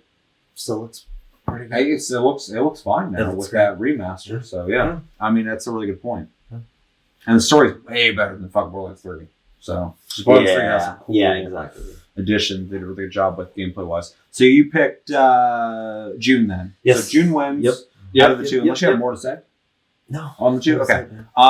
June and August. June moves on to the next part. Next month we have is September, which we played Batman Arkham Knight and Darksiders 3. And then in November we played Neo and Outlast 2. I feel like these are some pretty strong months. Who went first last time? Chris. Chris? So I'm going first this time. Fuck, okay. I'm gonna fucking set the tone here. Batman Arkham Knight's a fantastic game. I think Rocksteady is a really I really think it's weird to say this, but I think they're underappreciated as a developer. And anyone who likes the Batman games, I'm not talking about you, but everyone else who might not have played those games too much, because if you play those games and love those games, you know what Rocksteady does. Really fucking, they are a AAA ass company. I remember the first Batman game that they made in the trilogy was amazing looking. And then up till fucking Arkham Knight, still amazing. It's an open world game. It's crazy. It's fantastic. The fidelity's fucking great. It's aged a bit in its lock-on counter combat that other games I think that are newer have done better, but they learned from that. It's just for sure. I think Spider-Man's the pinnacle of that kind of combat system. It's so fucking good. But they learned a lot, I would say, from Rocksteady. That game is really cool. Car combat, not a big fan of it. So great game. Yeah. Car combat, and it really wants you to try. I feel like and we talked about this on Plus Club. I feel like at the round table, kind of talking about the ideas of the game, someone's like, car combat. Let's make that a bigger thing. Like, that's a good idea. Let's make it fun. They did it. They put it in the game. People played it. We played it. Most people I've talked to, not really into it. So I feel like they kind of missed with that idea. The rest of the game, though, fantastic. So can't complain there. Darksiders 3 is fine. I'm not a big Darksiders guy. There's some good things to it. There's some bad things to it. I know some people who played the prior Darksiders, liked those games, had some complaints about 3. I went into it in a sense of kind of playing the other games a little bit, so I don't have any kind of like background in it to complain about a new iteration. But as what it did as for what THQ Nordic is doing with trying to bring back IPs, which I so appreciate so much, I can't give it too much shit. So I thought it was fine. November we had Neo. I fucking love Neo. Under Dark Souls and Bloodborne, when it comes to that genre, Neo not only is following them, I think it's right beside them. I think Neo's fantastic. It stands alone as its own game within that genre. Without the rest of the genre, it's a great game on its own. I fucking love Neo. I can't wait for Neo 2. And out of the 4 games I'm talking about right here, Neo's my favorite game out of the 4, easily. And Outlast 2, I think, is a really good sequel to the original Outlast. Has some really cool imagery, cool story, cool risks they took. Does the walk down the hallway and get jump scared constantly thing that a lot of modern day horror games do. But other than that, I think it does a great job with everything it does. The voice acting, the acting is done great. The story is really interesting, like I said before. Everything about it's awesome. I get kind of bored of these like walk forward and make sure not to die horror games that are so popular now. So can't defend yourself. Yeah, I mean, like I get they're trying to mimic the horror movie of like, oh, you better run, hide in the cornstalk. But for me, as someone who's not scared of what's coming up soon, I just kind of run through them, and it's just I can't take them serious, which kind of sucks. But it is a really well done game, especially that it's not a big developer that makes this game, and it looks really good. It's done really well. These guys give a fuck, and they're not afraid to offend people, which I really appreciate in modern day. So with that said, I'm giving November my pick just because Neo's fantastic. I love it. I recommend that to everybody. Even if you're like, Dark Souls is too hard, I'm not really into that. Neo's Ninja Gaiden that has some rules that Dark Souls made. That's it. It's awesome. And Outlast 2's solid. It's not bad. So November, my pick. Chevy. Can you repeat them for me? Yeah, so in September we had Batman Arkham Knight and Darksiders 3, and in November we had Neo and Outlast 2. No pressure. Yeah, that's rough for me. Yeah. I mean, I can't play Outlast, so like, really, I don't have a lot to say on it. It is a very good looking game. I appreciate what they're doing with it. I watched Seth play it a little bit, and it is quality. Like I don't have anything like negative to say about it other than like I can't play those games. So so it can't weigh very heavy for me one way or the other. Neo, once again, is another. I have this huge appreciation for Soulborne style games, and I always like want to play them, and I just can't do it. We have found a bit of a workaround with that recently by being able to just strictly play co-op on that, and I know you can do that in Neo, so I need to go back and actually play that game through with the co-op. But yeah, it's other than that, like Neo is a very well-made game. It has everything I could want aesthetically in a game because I am a huge fan, as we all are, to some degree. I'm not actually 100% sure with Cody, to be honest, but I know the rest of us are. I think Japanese. I think Cody's in some Japanese shit, like the Neo? samurai. Well, I don't mean Neo. I'm just saying like aesthetically, like Those types of yeah. So, That's what I'm saying. Yeah. Yeah. Well, no, I get what he- you're saying. he's- I get what he you're was saying. like, I play Neo. Yeah. I was like, "Well, Yeah. So yeah, just across the board, we all kind of just really dig Japanese style, anyways. Oh, yeah. It's got cool weapon types to deal with. The boss fights are really neat, and it has a nice play on It's got Pokemon. the history, and it has kodamas, which are adorable, Those are cool and too. your spirits, They which are are cute. your I forgot Pokemon. about So those guys. They're the reason I'm drinking tonight. Is And you to keep the get party like, alive. you always want to just go back and get all of them because Oh, you yeah. only get certain ones. Yeah, You're like, corgis I are- want are all they of those. corgis? Dude, They're they're sheep. amazing. Yeah. they're Shibas. Yeah. Those things are dope. That Yeah, guy's like, yeah. dope. So, Yeah. that being said, I'm looking forward to the second one because you get to make a character, and if it's a little more Yeah, free that flowing was the with, one thing. with the co-op Why is this aspect. guy white? Huh? I don't get that. William? Where's this guy? Oh, where's yeah, this yeah. dude? The European dude. John There's Smith. an actual historical reference. With Williams. white. Yeah, William. Yeah. We'll The see dude how they get plays that off far of again. historical stuff throughout the whole Yeah, game yeah, too. yeah. So Mhm. a lot of appreciation there. So moving on to the next month, which I forgot the second game now again. Batman Arkham Knight and Darksiders 3. Darksiders is the one I keep forgetting. Okay.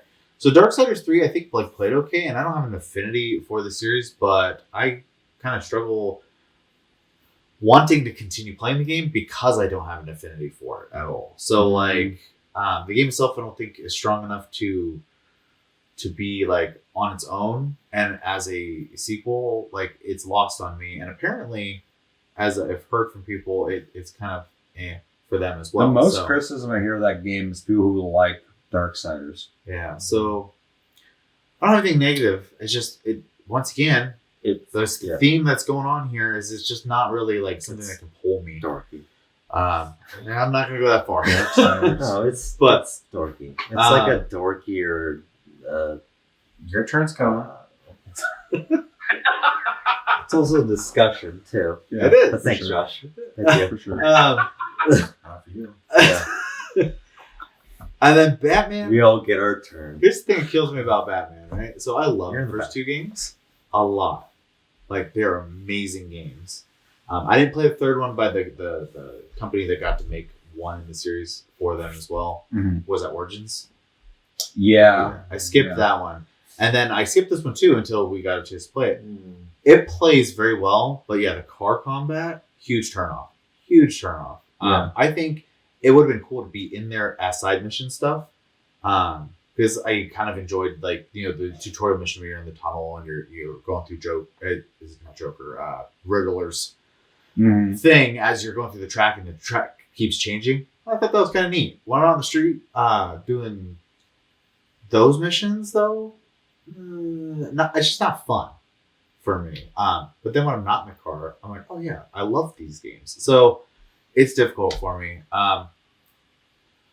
I just think, like you said, essentially Neo is just a really, really strong game. And I think I have to give it that month because I can play Neo. So November. Yes. So that's 2 votes for November. Moving to Josh.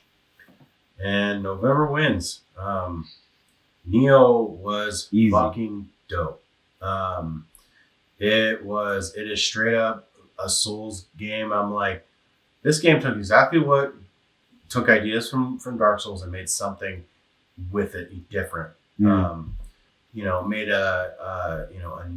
an actual game that you're like, all right, it's in the genre, but it's its own thing. I love the combat's deeper than Dark Souls. In my easily. opinion. All the weapon types are different. Your low, mid, high stances. They all have different combos in there. Everything's straight up precarious like Dark Souls. So if you get caught in a combo, you're like, this is gonna fucking suck, and then but then going back to certain places, you're like, yeah, I've been here, but then troop placements are different. Or something's completely different, routes are blocked off now, and it was a really neat way to kind of bring you back, but not in a boring way. And plus all the loot. I'm just a fan of loot. Oh yeah, yeah. That's one of the things that you can grind in that game, which is plus addictive. In a lot of Dark Souls games, I find blocking works only for so far. Yeah. And then I ditch the shield for dodging. Yeah. Neo, because I came straight off of Dark Souls 3. Did Neo come out before? I don't remember. It's around the same time. In Neo, I wore light armor because I was used to dodging, but then I forced myself to play with heavier armor and using block. It works 100% of the time. It makes it it's a viable, straight up way to play the game. Yeah. So I got to give it massive points for that too. The Pokemon are dope. The Kodama are dope. It's true. It's just all around awesome. Plus, you had two. Party all the time. There's 2 extra weapons that were DLC. Yep. The giant, the Daikatana, and someone else. Which is cool because how many games come out where people are like, I wish DLC would come out with new weapons. Yeah. And you always hear the community say on so many games, and it never happens. It's so rare. Yeah. And Neo did it twice. Yeah. which is awesome. And I really hope they all return for Neo 2. Yeah, I would hope that it starts with those. Yeah. Then Outlast 2 is a very serviceable horror game. Yep. I'm a little tired, like you said, I'm a little tired of the, walk through, don't get killed, dodge fest that they become, or hide fests. Yeah. Alien Isolation, all those fucking games like that. I like to defend myself. Like, my horror game is Condemned. Like, fucking...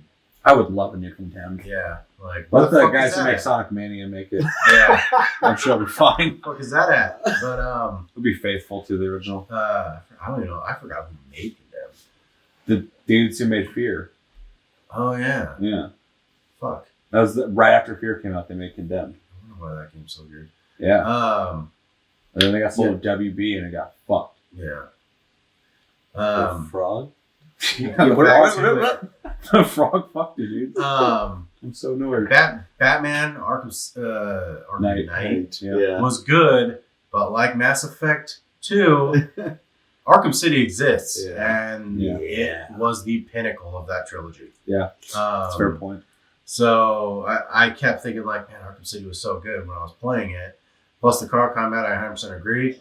Bored the fuck out of it. Yeah. So, there's some neat car puzzles though, like shooting the fucking hook, driving on the side of the building, driving up. It's like the first fucking puzzle you do, but like it's neat that they weren't just like shoot shit with the car. They're also like, traverse buildings. Where your character, you'd be doing something, you controlling the car, and the car would be doing that thing. Yeah, there's some really inventive ideas. It's just what you came to that game with a certain thing you wanted to do, and that played such a bigger role. It was too heavy. Yeah, I'm gonna lock this into my thing too. Sorry, Josh, but we're talking about Batman. I'm just gonna steal this a little bit. It just locked in too much onto the. It seemed like it was too much with the Nolan Batman car, like the Tumblr. For sure. Oh, Like it was like almost too much It borrowed about from that. it, yeah. That's the only thing I will say about that. That's what was too heavy. Yeah. No, I agree.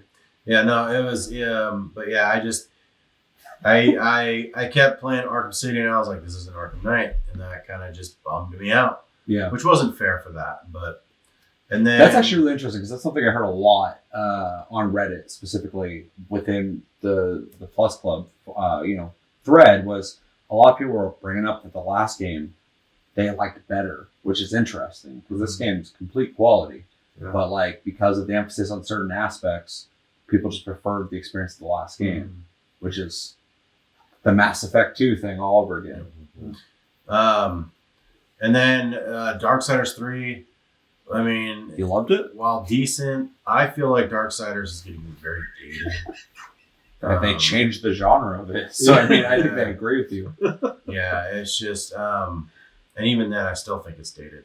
I think it has a lot of archaic systems and stuff like that. It's pretty old school of design. Yeah, of the game, like hack and slash, old school Metrovania type. Reminded me a lot of that Castlevania game that came out. Yeah. Lords of the Fallen. Fallen, yeah. No. Is it? 'Cause there's a game called Lords of the Fallen too, but I think it's something like that. Yeah. Tell me about Kojima helped with. Yeah, he like oversaw it. The Yeah. Xbox one, the first Xbox one. Yeah. It's like it came on Xbox 360.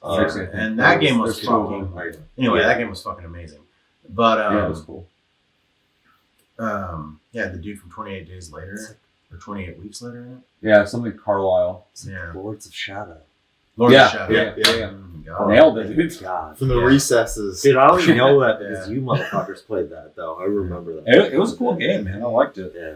Anyway, but yeah, I kind of had that kind of vibe, and I was like, this game came out 5 years too late. Like, it Yeah, was, that's fair. So for that, I have to go with November. So November wins between September and November. It's moving on to the next section. For everybody who's new to this segment that we do, the next segments go a lot faster. The first part always takes the longest. Hey, we're sharing our opinions already. Yeah. It turns into an actual versus. Yeah. We'll start, just kind of reminding why we thought this and why it beats that. So I was actually going over the last episodes of these that we did, and there was, I think it was last year, there was a game that we all thought might have won, but it got eliminated next to the thing right in the beginning, and so it didn't have a chance to get towards the end. And at the end, we're all like, yeah, we really thought that one would have got a lot further. I forgot what game it was, but we're all like in agreement. They were like, I can't believe that got eliminated. Just forgotten that there's like a lesser game usually involved with that. Yeah, if it's a great game paired with a shit game, and there's two like pretty good games together, it can kind of outdo it. So that's one thing I would kind of like doing. That's Just the whole depends thing. on how much of a banger it is. Yeah. Anything else you want to say? No. Okay, so Batman Arkham Knight, Darksiders 3 versus Neo and LS2. Which one of you would have picked? I'm not trying to make it. I love Arkham Knight. I mean, I had my initial issues with that game when it first came out for PC. Only people who luckily didn't have an issue. No, dude, I had and we I are still bought it. Also talking about PlayStation 4. I know, versions. and that's why I'm not talking, like just in general. That's what I'm saying. Like, I'm not trying to make it about that. Right. Like when I got to play the game, like on like from PS Plus, like I fucking love that game. Like, it's good. It's great. You finally got around to getting to actually play it. Yeah. It's fucking awesome. And I loved it. Yeah. I loved it. I mean, I literally almost, other than the Riddler shit, which is like almost like they try to make you do a complete, like once you beat the game, it's like, okay, you didn't really beat the game, but here's all this other stuff, and it's hard to go back. But Rocksteady is just so sick. Like, I don't know, I just love everything they do, other than the car combat, because it just felt forced, and I felt like every time I was in the car, it felt too much. Like, it was just like they were making me do something that I didn't want to do. You're gonna have to remind me of the months. So which one was that? Yeah, Batman Arkham Knight and Darksiders 3 are September. Okay. So Darksiders 3, I actually liked, and I won't say that I forced myself to play it, but I definitely had not played prior Darksiders games. Mm-hmm. And when I did play it, it's a hack and slash, and it's like a God of War, which is already cheesy, but it's too cheesy with the Darksiders shit. Like, you play with you're the chick. Mm-hmm. And I can't remember her name. Fury. Yeah, Fury, yeah.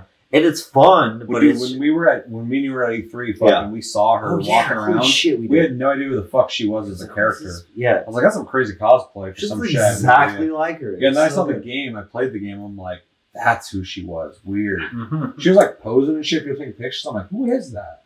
What is? I thought it was from Dota or something. But when you play, when you play those types of games, you realize like how.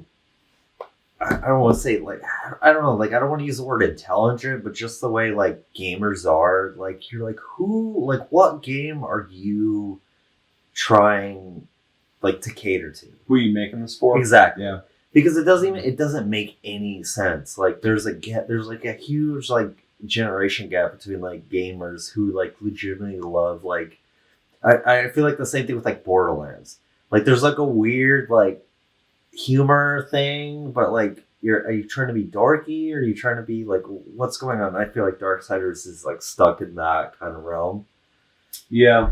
Yeah. Do you know what I'm I saying? think you can say that about Gearbox in general, though. Well, yeah, okay, so Yeah. yeah, you only like Gearbox. Yeah, so but it's just Well, they missed the market, dude. Yeah. Duke Nukem, a caricature of 90s action stars. Oh, he's gonna write on walls with shit. Yeah. That's funny. Everyone's like, Duke rip Nukem off does your that? neck or rip off your head and shit down your neck. His first name's Duke. Yeah, Got it? Duke. But anyway, that's like Darksiders. I'm like, it's just like one of those games. It's fun. Like the gameplay is really fun. It really is, and it's almost like that. Even like it brings me back to like Legacy of Kain, like the the Xbox one, right? That kind of goes to Josh's point of it feeling almost like outdated. Exactly. Game design, yeah. And I miss those games. Let's get a new Legacy of Kain. right? I mean, they're fun. Soul Reaver, man. Let's get a new one of those. Yeah. Soul Reaver was fucking sick, dude. I love that game. Soul Reaver. That's exactly what I was thinking. So many too. things. Crystal Dynamics, I thought. Was it? Yeah. Well, let's get a fucking reboot of those. Crystal Dynamics. I know you're watching. But and as being someone who's like, I love Dark Souls, Neo is a game that is like takes Dark Souls, like I feel like everybody loves for its like it being niche and just kind of like all this like weird Japanese shit that's going on. Like Neo is like gameplay, like, even though it is like it's like lore driven, right? Like, but legit like Japanese lore. It has like all these like demons. It has like it's like very legit like old school like Japanese lore going on. But that's the gameplay is so crazy because you guys are talking about like weapons that you get in the game, but it's like it drastically changes the way that you play the game. What depending on what type of weapon per weapon, combos, yeah. But I've fucked up on a boss a couple times and been like, I can't handle this anymore, and gone back like a couple weeks later with a different weapon and have had complete success. It's insane. Like it's just so Neo 2, like it not like trying to like obviously we're talking about Neo 1, but it's just like that game is so well done. It's unbelievable. Like it's so the well quality's done. awesome, man. Yeah, the quality is just made. like I don't know. It's that game to me is just ridiculous, and I'm like a huge diehard like Souls fan. And it's on par, if not slightly better, just in the fact that you get different playstyles. But yeah, teamed up that fucking cuck with the ice bitch. Oh yeah, that shit was fucked That up. boss battle was fucked. Yep. I had a problem with both of them, and then they put them in the same room Yeah, together. each boss was like fuck, and then they the same room. I'm like, I gotta fight both of them, and that's Team Ninja, dude, because they made fucking Ninja Gaiden, and people are like, it's too hard, and they're like, oh, and then they released like Ninja Gaiden Sigma, where the fuck, and it's even harder. It's like when Lamborghini makes a car, and these rich people are like, it's too fast, and they're like, oh, and they just like fucking make it faster. There's a sport mode. Yeah, it's just fucking stupid. But yeah, I feel like everyone kind of agrees that Neo is just awesome. It's amazing, dude. Yeah, it's awesome. You anything else to say? Which one were you gonna vote? Which one? November, September. I think I go Neo. Yeah. Just because it's like that is a game. It's like even if you're not, there's a split when it comes to like Dark Souls. Josh, I'm talking. Fucking get to it then. Jesus Christ! I don't know what's going on here. No. Just I feel like there's a split because these games get compared so much as like Dark Souls or Neo. And Neo is a game that it's like Dark Souls like are placed like if you can do. You're like a sorcery kind of style, like that kind of thing. Like Neo is like you can go style, like you want to go low, you want to go. There's just so much more to it. You know, you get the fucking there's just so much to it. So I'll go September. I'll go Neo. Even November. Fucking November. Yeah. But I love So Batman. that's 4 votes for November. Pretty much across the board. Yeah. Chris, Arkham Knight's tight though. give us your month. I didn't play the second Batman game, but I played Arkham Knight, and I really enjoyed it because I felt like it was actually being Batman, doing like investigation stuff, and having a lot of shit going on at the same time that I'm trying to manage all at once. Darksiders 3, I'm a fan of the first 2 Darksiders. This one I was just disappointed by. Yeah, you actually, out of anybody on this channel, you have a background in the series, so you got to come into this with an opinion already. So, And it's just there's something new brought to the table here, which was really disappointing. yeah.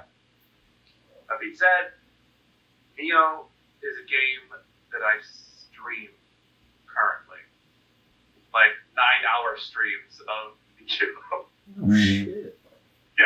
Didn't know that. So, it's an okay game. It's pretty okay, as said by everybody here so far.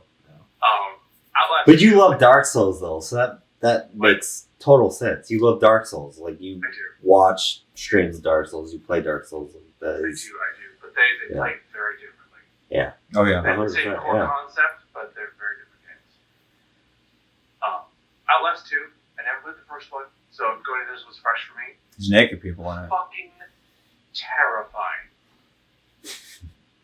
There's naked people in it. There is. There's straight dong in that game. There is. Yeah, there's those Neanderthal looking guys that Yeah. just talk to each other without like looking at each other, and there's just dick hanging. I'm like, fuck, dude. This game is Not mature. only, this A lot of games the are game like- is not only scary on A lot of games video are like, game a lot of level, games are like, but this is a mature game. so And I you played really that. think They your didn't whole tell me. life. They didn't tell me it was mature. I started playing. I was like, this is mature. It's a mature game. The atmosphere alone that game created for me as a newcomer was just. Ooh, I had to stop every like 5-10 minutes because the anxiety was too much for me. That's not saying it's a bad game. In fact, it's like the opposite. It's such a well-made game, like sound-wise and whatnot. I was just. Ooh. So November is an easy pick for me because I mean Neo alone, I still play it. So November just dominated Yeah. September. So yeah, clear cut. Anything else you want to say on that? Let's see how it goes. September's fine. Yeah, Just just fight, man. Arkham Knight is a sick ass fucking game. Neo's just really good. Yeah, it's too good. Okay, moving into the last two of the roster before we move into the second part of it, which will go a lot faster, is in October, we played MLB The Show 19 and The Last of Us Remastered. And then in December, we played Titanfall 2 and Monster Energy Supercross, everybody's favorite monster game. I think Chevy goes first this time, or Josh? Who Chevy. Chevy went first. Sure. did Chevy go first? Or Chevy went first. You went first last time, so Chevy. Okay. Making sure. I I'm felt glad like you're paying attention. Okay. I got lost there. So, that's why he's the board He's the keeper, board 'cause holder. He keeps the info a lot better than I do. all right. So, I'm just the talking piece. I have to, and sorry, Cody, throw out baseball and supercross or motocross or whatever the hell it is, because those games Fair. both do nothing for me at all. In fact, they're both, I feel, negatives for those months. So, Okay. Fun question though. What one's better? MLB The Show 19 or Monster? MLB is way better as a game. Because it's a full It is game a full. with AI. There's nothing wrong with the game. It does nothing for me as a game though. It looks good. The other one literally is like this close to being unplayable. But one's got energy drinks in it. So it's Death Stranding. Like, Don't bring that up. here's that. So They're that's talking about a fucking masterpiece compared to those fucking games. well. Don't bring it up then. Yeah. Fair. Give her no. So, this sucks, man, because they're both great games. Titanfall 2 is one of the few first-person shooters I've been able to play It's so slightly good. competitively. It's so good. Play it online versus. It's got they did a really good job making a campaign that is actually good, which in a shooter sometimes it's just a tacked on feature. It's not tacked on here, and it's really appreciated. The voice acting is done really well. The set pieces are done really well. I mean, the guys made Call of Duty, so like they already knew what they were doing in that regard. Last of Us is a masterpiece, man. Yeah. Beginning to end, emotional ride. We talk about set pieces, an amazing voice acting. I don't know. It has to be Last of Us. It has to be. I don't think it's two. So. Recently, for anyone who doesn't know, we just moved into a whole new decade in 2020, and so a lot of discussions have been popping up on like the best games of every year for the last decade or the best game of the decade. Last of Us keeps winning that. Yeah. 10 years and fucking people keep voting for Last of Us being the best game of the last 10 years. It's quite the claim, and it's one I wouldn't argue against. No. So The argument I would have Let's against talk The about- Last of Us is God of War. Among Thieves. God of War is very good. it's really good, and that came out the same year. That was the year the boy with fucking Red Dead Redemption 2.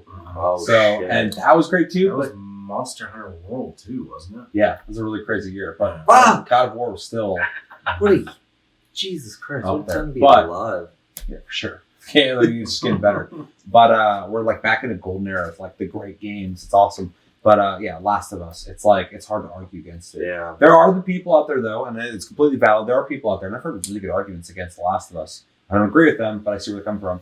Where they're like, it's overrated, it's overhyped, or they think that like certain parts of the game are like manipulating you into feeling emotions in a easy way by loss of certain types of characters. and shit like Movies that. do the same thing. Sure, for sure. So, Yeah, but it's gameplay. But I think the payoff. We're not sitting here talking about The Last of Us too much, yeah. but I think the payoff of The Last of Us at the end makes it all worth it.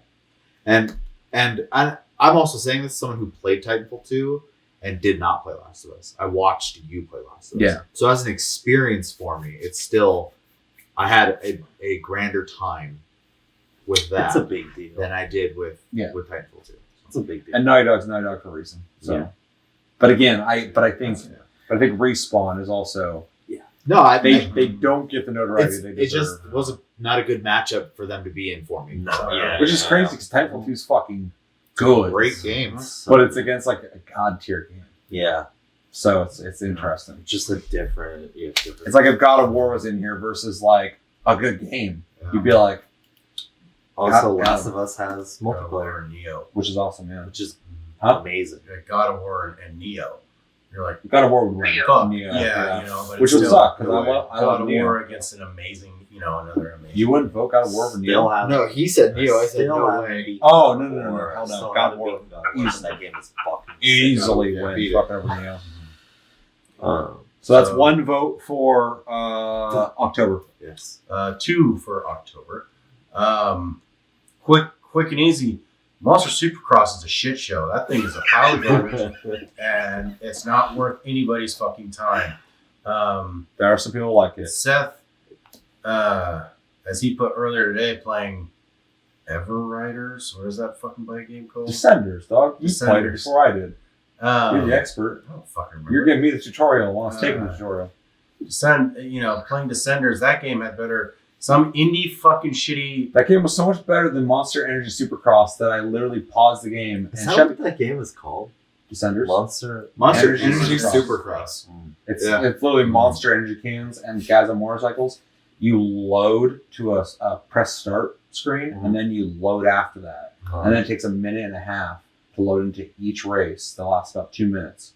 And then there's Twitter handles on every fucking rider as you pass by. Love it. Yeah. Yeah, beautiful. Indeed. Yeah. But anyway, I was so excited that I was playing a game on a bike Monster Energy. that fucking Rockstar baby. Yeah. I was so excited that I was playing a fucking game on a bike that was actually fun. That I was about to. I paused the game. I was getting ready to yell at Chevy to tell him to come in to look at it. But he was playing Final Fantasy 14. I was like, wait, it's not that big a deal. He can play that. But for a second, I was like, Chevy, come look at this game that's actually like not shit.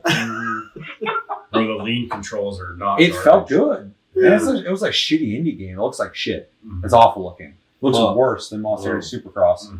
Played way better. Played like Dave Mira back in the day. Makes Yeah, a- it's makes awesome. a difference, man. Yes. Plus with Monster Energy, the whole BMX loading XXX. times, the whole loading time things irritated the fuck out of me.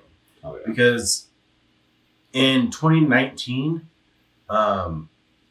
where games like Death Stranding, where it literally loads once you get into the game, and then you don't see a load screen until you shut the game off, and you're in this big open world. I would say if we're taking a minute and a half to load the game, I better be fucking loading into Red Dead Redemption 2. Yeah, and True. so that's unacceptable. Yeah.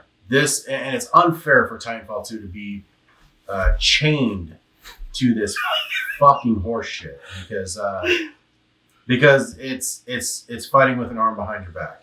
There's one game going up against 2 games. God, the way you put that just makes me think like Titanfall 2 came out and it's like, you guys like the first one? I'm even better. And some people play it like, it is. And everybody's like, I don't know.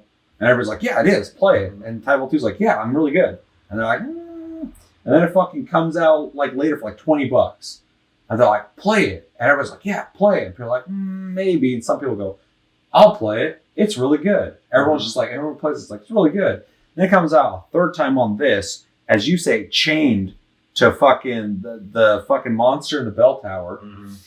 And fucking, I was it's just like, gonna say Quasimodo. it's like crawling, going like, please. That's I'm not really good. I enough. promise. The servers are still fine. They're alive. And people are like, what's that behind you? And it's just like, fucking, just real creepy behind. But like, I don't know if I want to play Titanfall 2 now. Titanfall 2 story is tragic. and not in the game and outside of it. Yeah.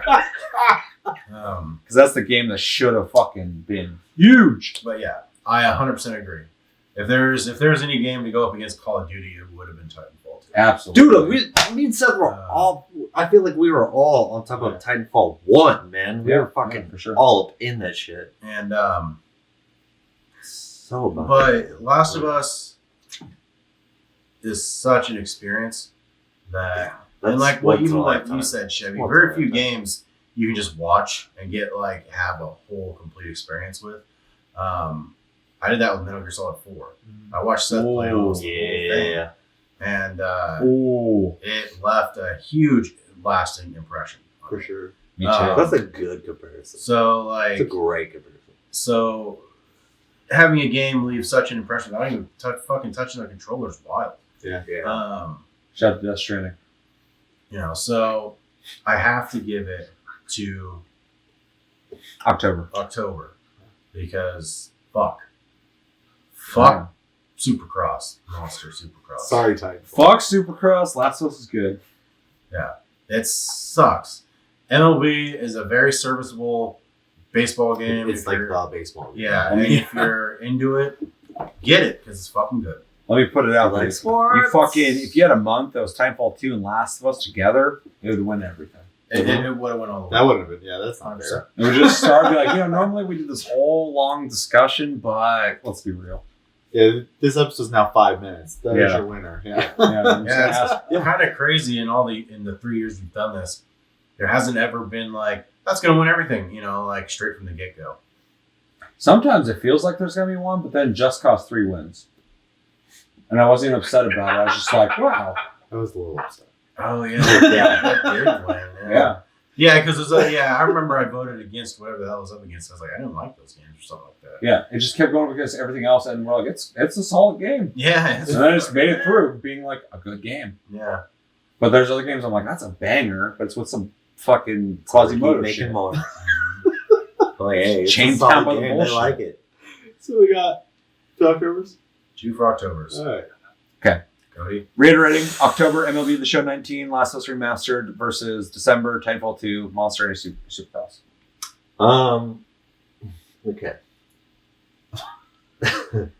I'm the baseball guy. Mm-hmm. I have probably put more time into MLB The Show. And everyone here combined, probably. Easy. 100%. Easily. 100%. Yeah, 100%. A game. Bro.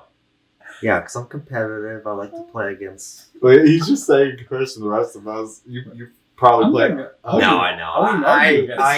I honestly don't even play that game against anybody else. Like, I love, I'm a sports simulator guy. Like, I like that kind of shit. Like, that's just certain modes. Mm-hmm.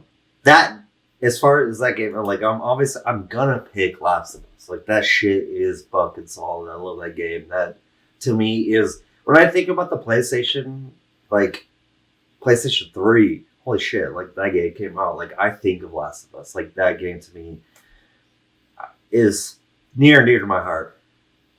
MLB though, I put so much time into that game. Probably as much time as I put into Rocket League, and I play that game all the fucking time. That's a wicked ass month for you then. It's hardcore. Yeah. Those are 2 big games for you, man. But well, no, I just say not even for that. When MLB came out, I was like, that's great. I'm glad that that's free to play. But that's like Madden.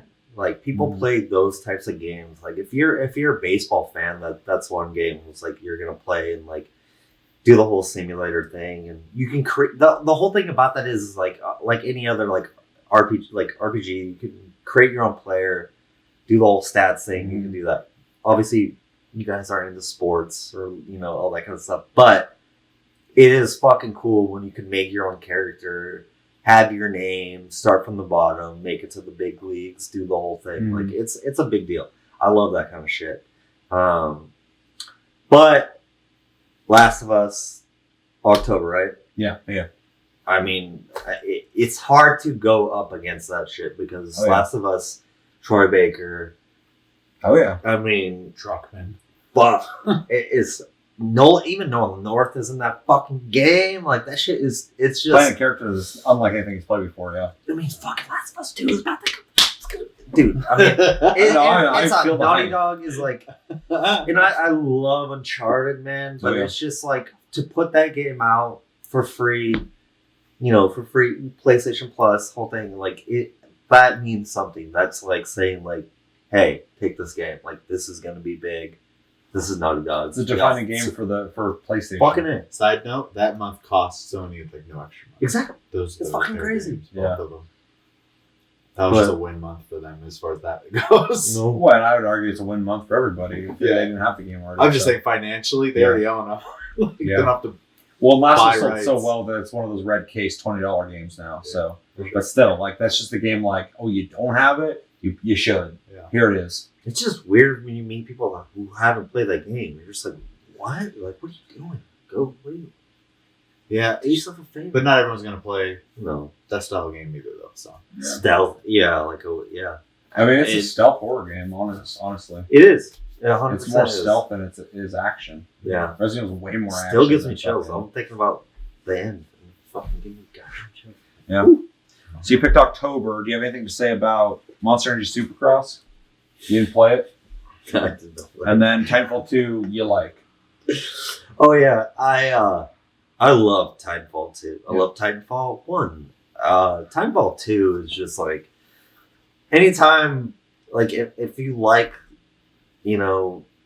it's like Call of Duty fast paced with mechs, and anytime a dude's like running off a wall trying to shoot you and you can just fucking punch him out of the air and watch him explode is Oh, the yeah. greatest feeling in the Mhm. world. Like it literally, you're like, I recently like downloaded it again. I hadn't played it in so long, and the first time I did that, I was like, "Fuck that guy!" Like that dude's trying to jump on my mech, and I'm gonna punch him out of the air and just watch him explode. Yeah, like, it's so good. the dynamic. There's a of- lot to it. There's a lot more to it too. The dynamic of pilots piloting mechs, but also being able to take on a mech. Oh yeah, Is really neat Yeah, in the yeah. sense that like a lot of shooters out there give you what you want. You want to be able to shoot people, you want to level up and get those upgrades, but Titanfall, you feel fucking powerful.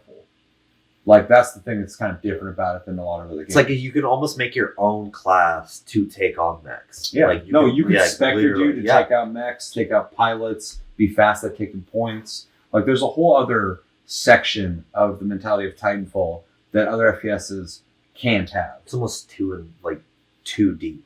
There's but it's presented in a simplistic way. Uh-huh. I think most people Yeah, pick up pretty 100%, easily. yeah. But there's layers to it that like other FPSs just do not have. They can't. 'Cause It's they like don't- your mech no. is a Ronin mech. Mhm. It's what so it does deep. is it fits right into the easy to pick up, hard to master. Yeah. easily. Oh, yeah. So Scorch is my boy. Yeah. I never used any other mech than Scorch. you were Scorch as well. What's the heavy ass one? That's my favorite. What's the heavy ass one? The brown one. When Let's you first see. get Was it. that Atlas? I think so. Something like that. Mhm. It's just a big slow with a lot of fucking. It's a solid one. Yeah, it has Ronin- the- Ronin one should of them have starts- Starts with an O. Ogre. Ogre, yeah.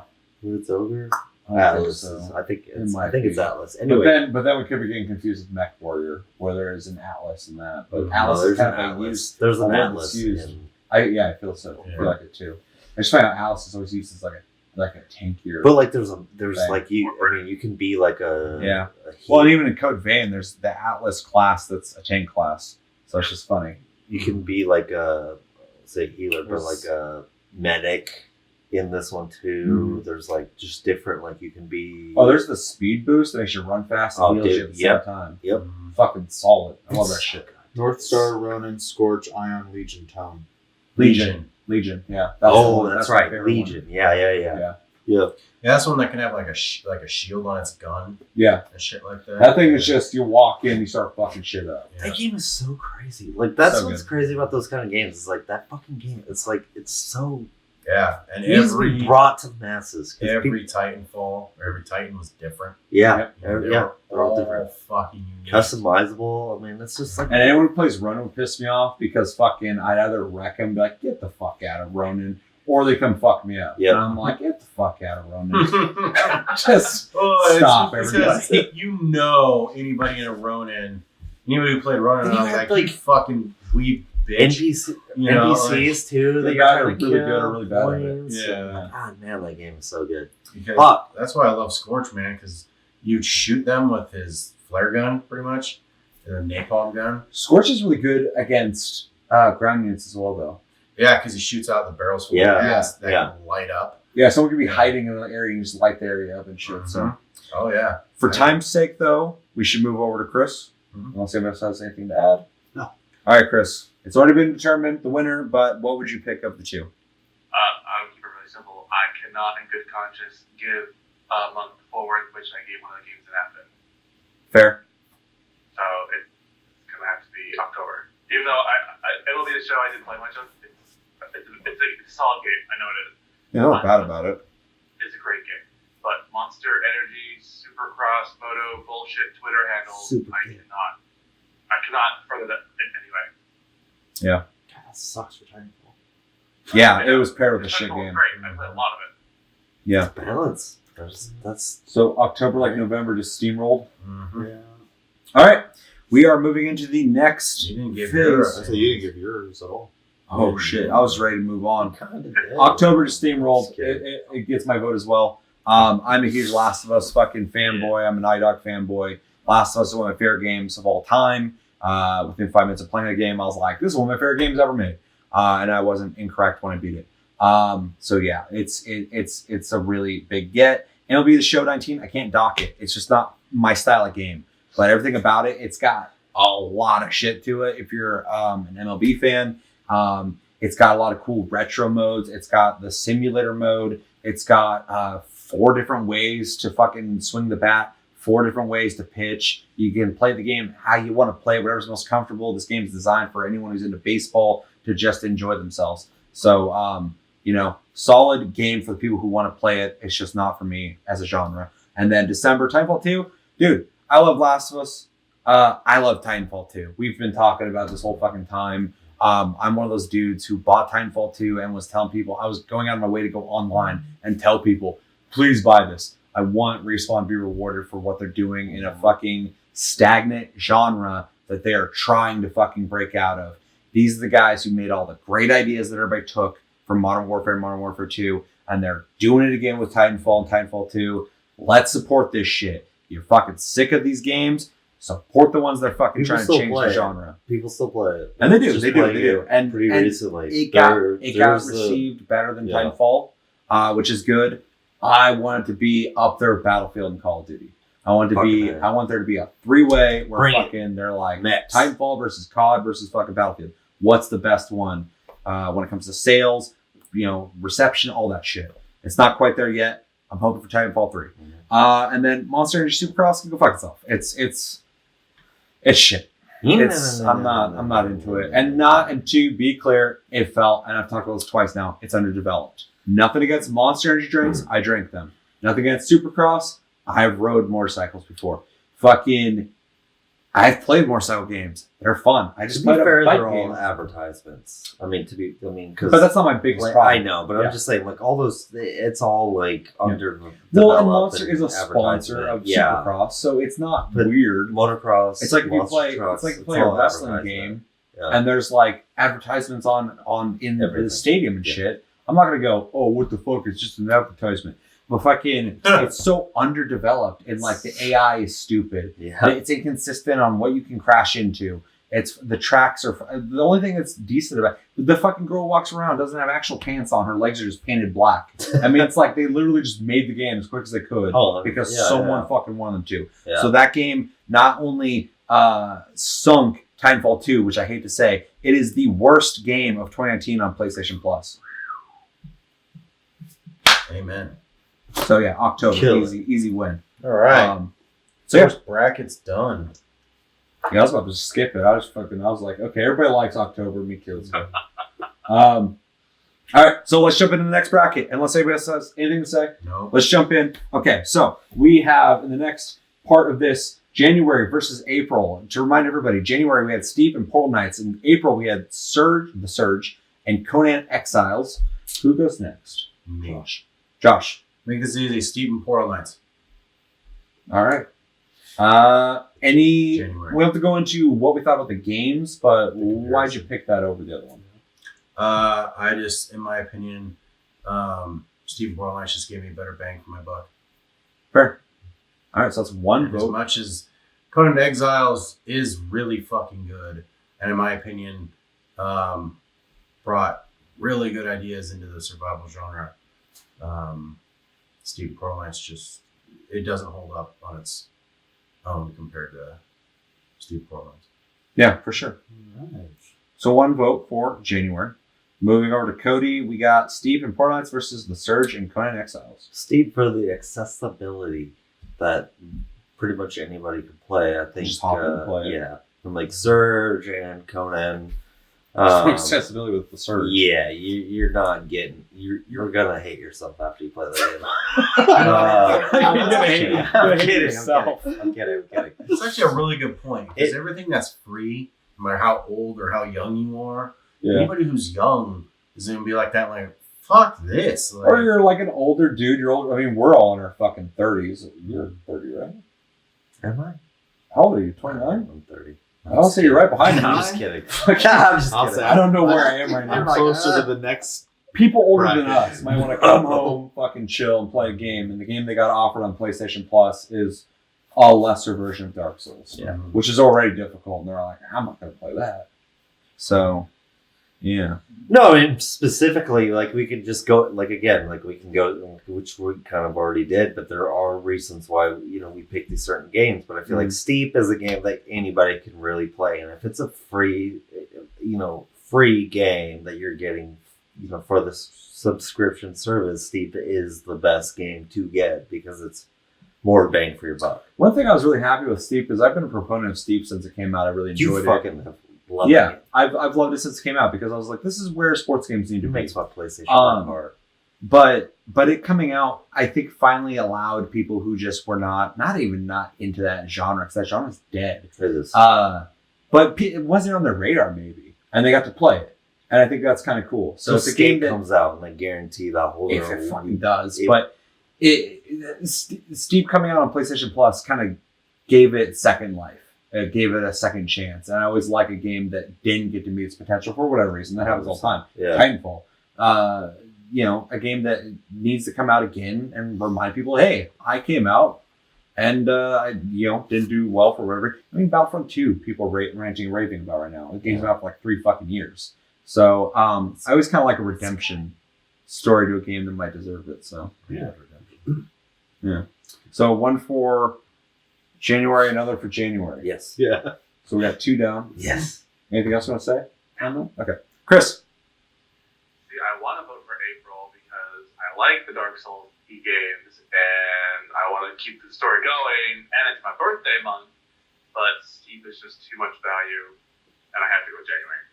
So much Steep love. I love it.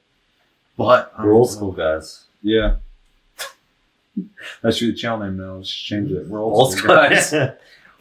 So January just steamrolled. Anything else you want to say on that, Chris? So this is why I like doing this shit. This is why I like doing the more dynamic, I don't know what you guys are going to vote for thing, because I'm April all the way. I would really like to see April move on to the next round, and I don't get a say in it. But that's the one I would have voted for.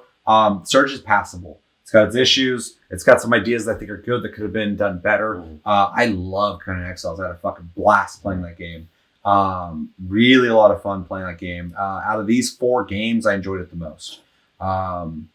And Steep is second to that easily. January, though, the reason I pick it over it, Steep's awesome. I've played the shit out of it. I really enjoy it. That game's a sandbox game. You make your own fun. You do the same thing in Conan Exiles, but there's more depth to what you're building towards. Steep is just a fun fucking game. And Portal Knights, it's fine, but it's not as deep as the other 3 of these games, in my opinion.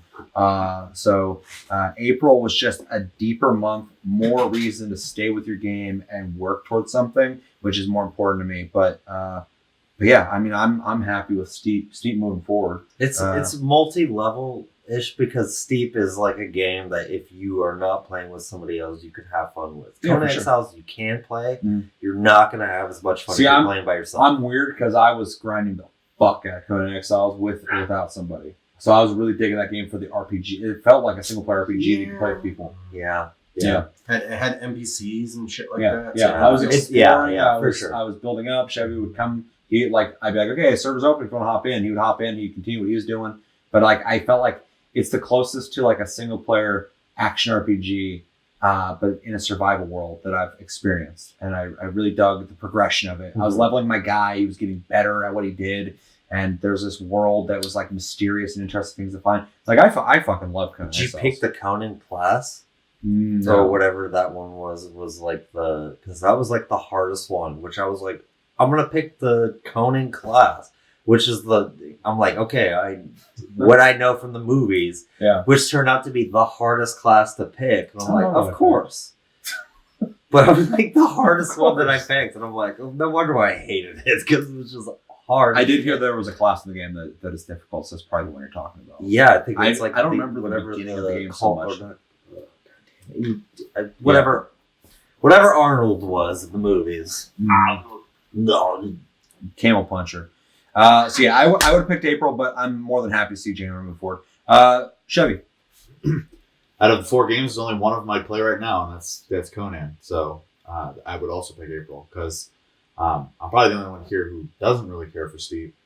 I don't think it's a bad game. I don't think it's fun. So That's interesting of the rotation as well, because if it was slightly down the rotation, April would have survived a little longer. But because Well, it's just like fucking it would have been more of a hair and hair race, depending Yeah. on where we started. yeah, for sure.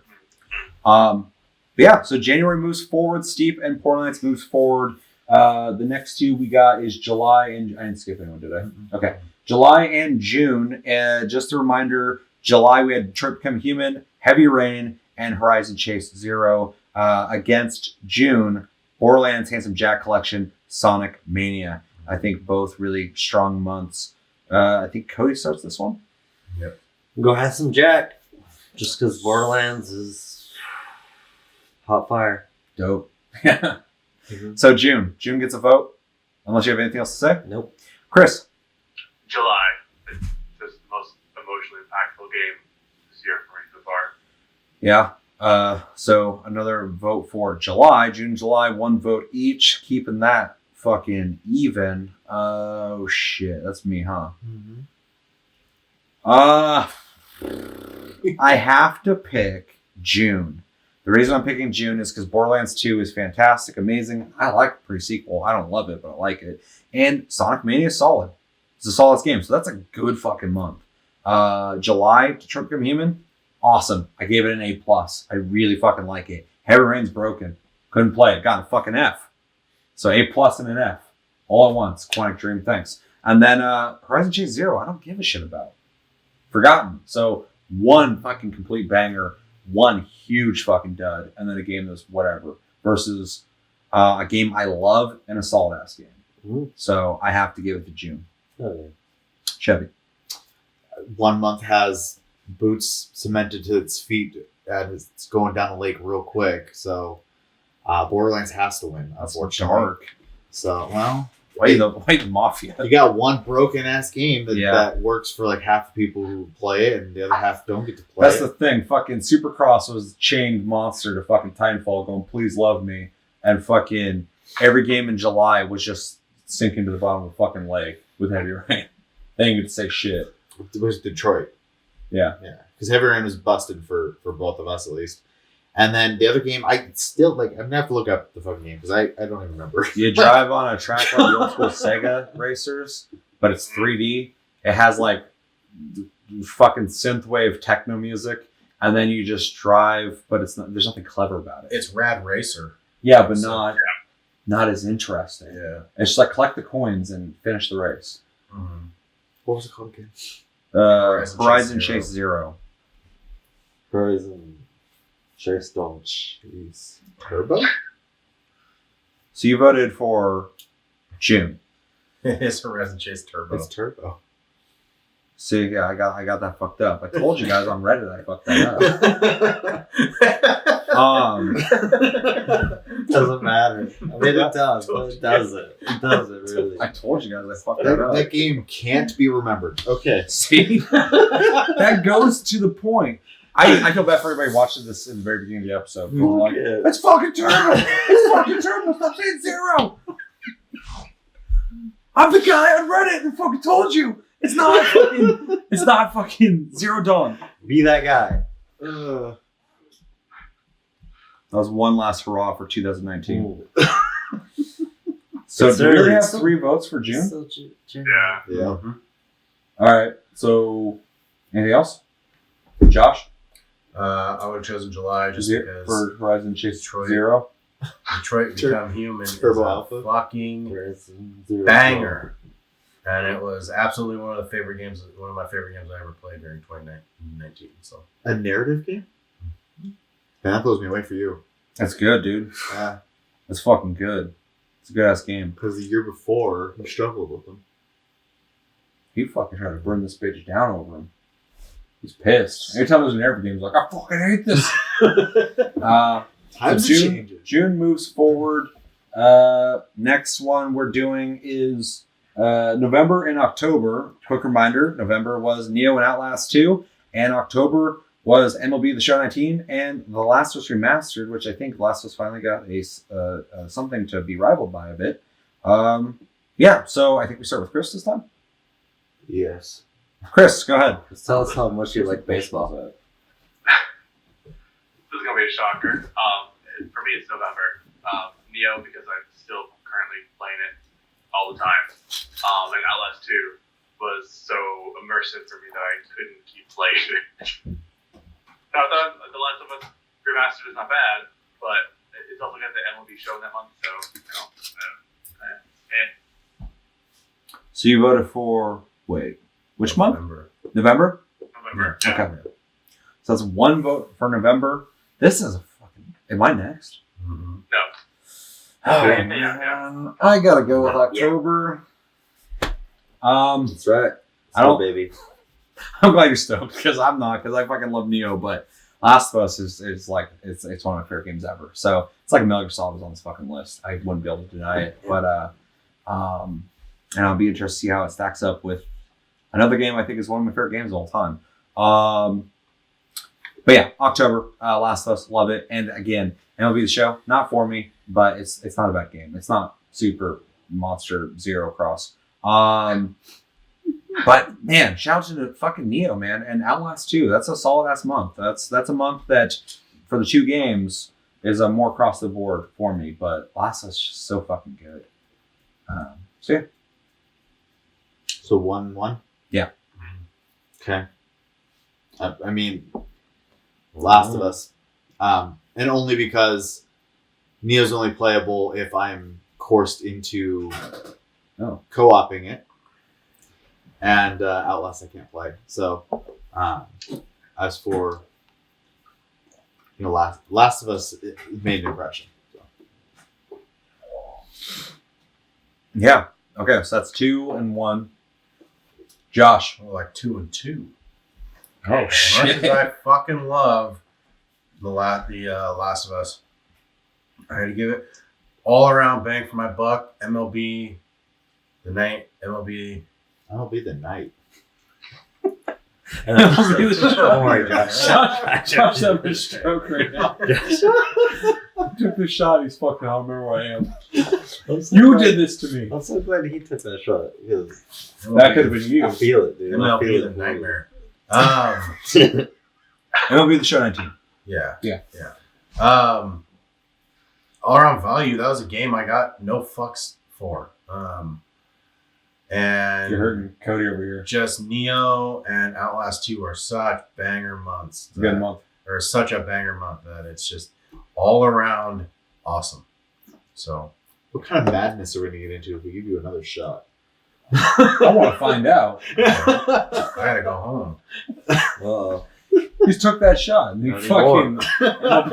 no more, baby. You are home. That's a much more interesting game. You I are wish. Yeah, you're here in the night with us. I wanted that game. Me. MLB The Night over fucking that shit.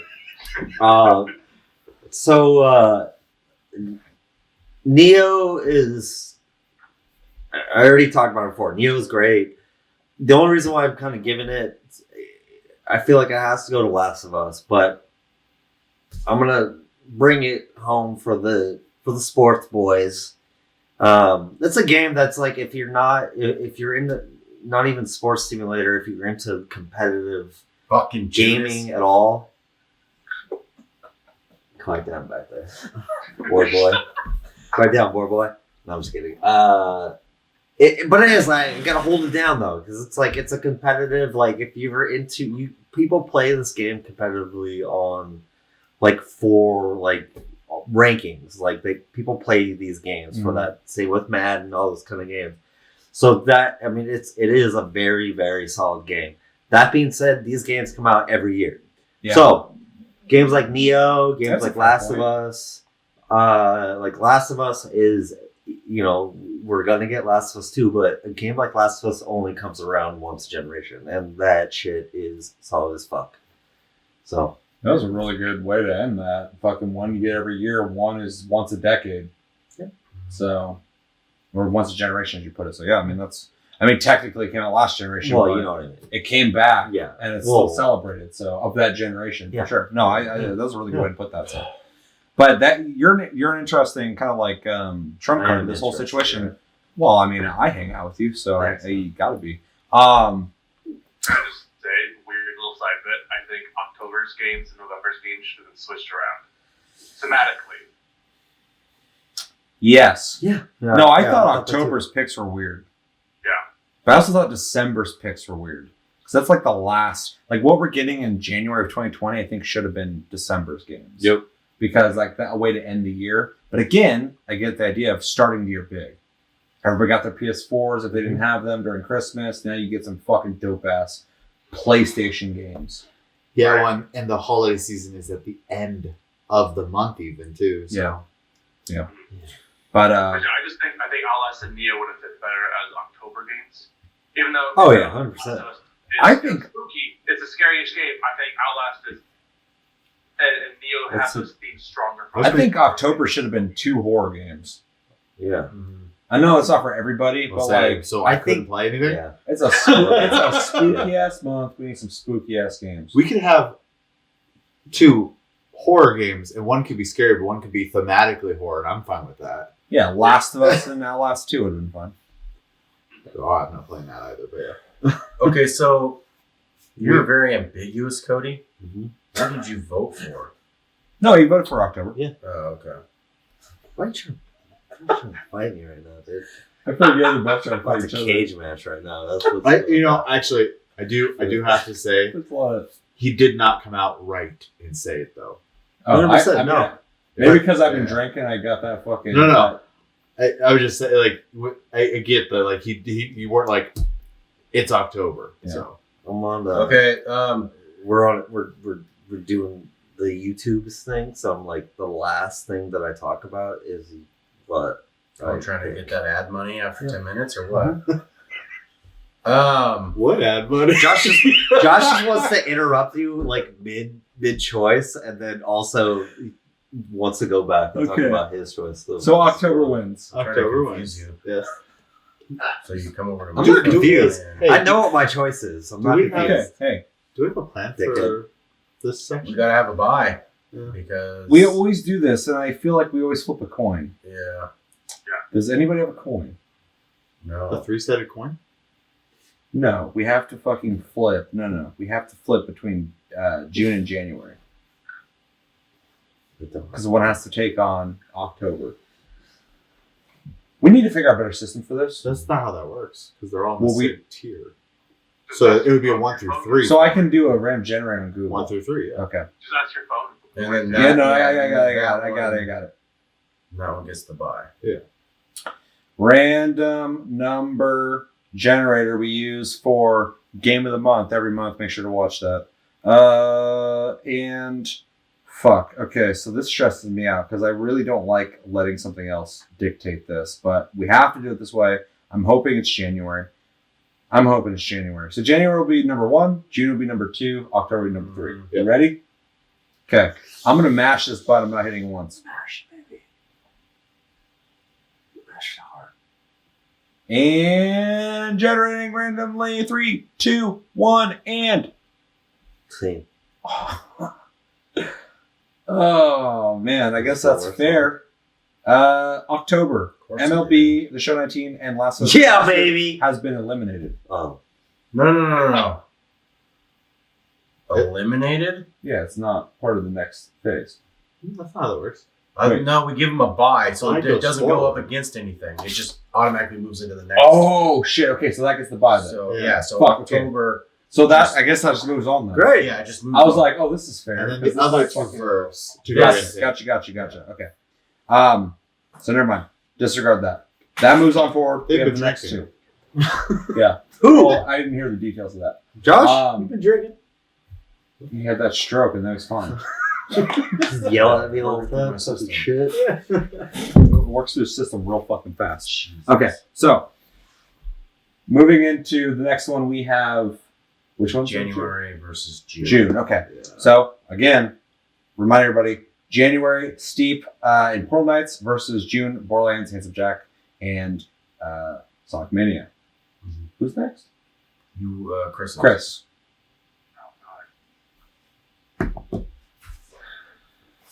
June. You get more bang for your buck. I played Sonic Mania the most Bring that out of back, all those dude. games. Damn. Fair enough. Okay. I will second June, just because that month is a fucking banger, and Borderlands is like 1,000 hours worth of content for me personally. So, not that month, but I have put that into it. So anybody who got that month has that to look forward to. Steven Borderlands is good, but the other month's way better. So, Chevy. Can I just say I'm just so not excited about this matchup? It has to be Borderlands again. So June is versus October. Mhm. But everybody else still gets their opinion out there. So Josh, what would you have picked? June. June. Just better. Since I love Steep, Everybody loves Steep until fucking this happened. And then they're like, Steep who? there eventually I don't are know better you. games somewhere. Yeah, for sure. And then Cody. January Steep, Fall Nights. Randy Peterson. He wins. I At mean, least he won he something. does win. He makes a lot of money for sure. He steals a lot All of money the too. ship Yeah, keys. he's like a level 7 wizard too. He's got a lot of weird shit on his flash drives Yeah. It's just, it's too much game. It's too many games to be. too. Too many Um, game. Too many game. Just just the fact that you get bored. Borderlands 2, like it's a great collection. I mean, it's Yeah, it's only missing the yeah. first game. What's up with that? I think because at the time it hadn't been remastered yet. Yeah, it's just waited. Probably. Okay. So Correct. June versus October. Who goes first this time? You. I want to be the deciding factor. Because this is it. I'll say so. All the confusion's over. We now know, and by we, me and Cody, understand the buy. Yeah, And we got it. we've done this for years. So fucking. Dude. I do all the intros for the show, obviously.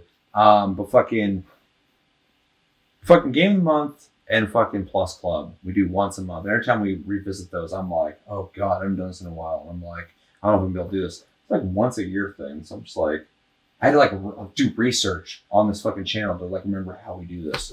So anyway, fuck. I'm happy with this. This is a year that we got 2 months against each other that I feel like really offer something, Makes which sense. is awesome. Yeah. Really awesome to Like, see yeah. because, That's like I good. said earlier, What?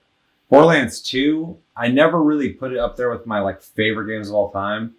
But when it comes to a game I just really fucking enjoyed playing a lot, it's Borderlands 2, man. I really love that game. And the storyline's good. It's not even okay. I thought it was really good. It's not Final Fantasy 7. It's not fucking Metal Gear Solid. It's not The Last of Us in storytelling. But Jack as a character it is- is worth. he's a good villain. Yeah, Yeah, he's a great villain. villain. He's He's a a great fucking villain. amazing villain. Yeah. They wrote characters that did not exist in the prior games. Yeah. Mhm. And by that I mean the characters they were in the last game weren't written this way. Yeah, exactly. It was this total reinvention of the series while maintaining everything that you loved about the first game and making everything that you thought was okay better in the next game. Borderlands 2 is such a fantastic game that I can recommend to everybody. And Sonic Mania is fucking solid. But October's my pick. Because Last of Us. Yeah. Which I know someone watching this might go like, I don't really like the Last of Us, I don't get it. I do really like The Last of Us. I won't argue, whether it's good or I bought that not. game for $60. I've bought that game a couple times. I'm with you, man. Like fucking, it's, and I'll buy it again. Remastered. PS4. I really think The Last of Us is one of the best games in the last 10 years. So it's really stiff competition for me, and how much it resonates with me for like its story, its gameplay. I do like the gameplay. Some people are like, their gameplay's not that great. It is. I really dig it. It's just, if you're not into it, that's cool. But I love that fucking gameplay. And just everything about it's awesome. And it always makes me think of Naughty Dog as a masterclass developer. So I have to give to October. And again, not to shadow over MLB The Show. Not my kind of game. Nothing wrong with it. It's fine. So, October. Chevy. Honestly, it's pretty easy for me. When I think of like video games, as a form of entertainment, they've been trying for years and years and years to blend cinema and being able to interact with it, and I think you get that with The Last of Us. It is a movie, 100%. Some people would hate that you said that.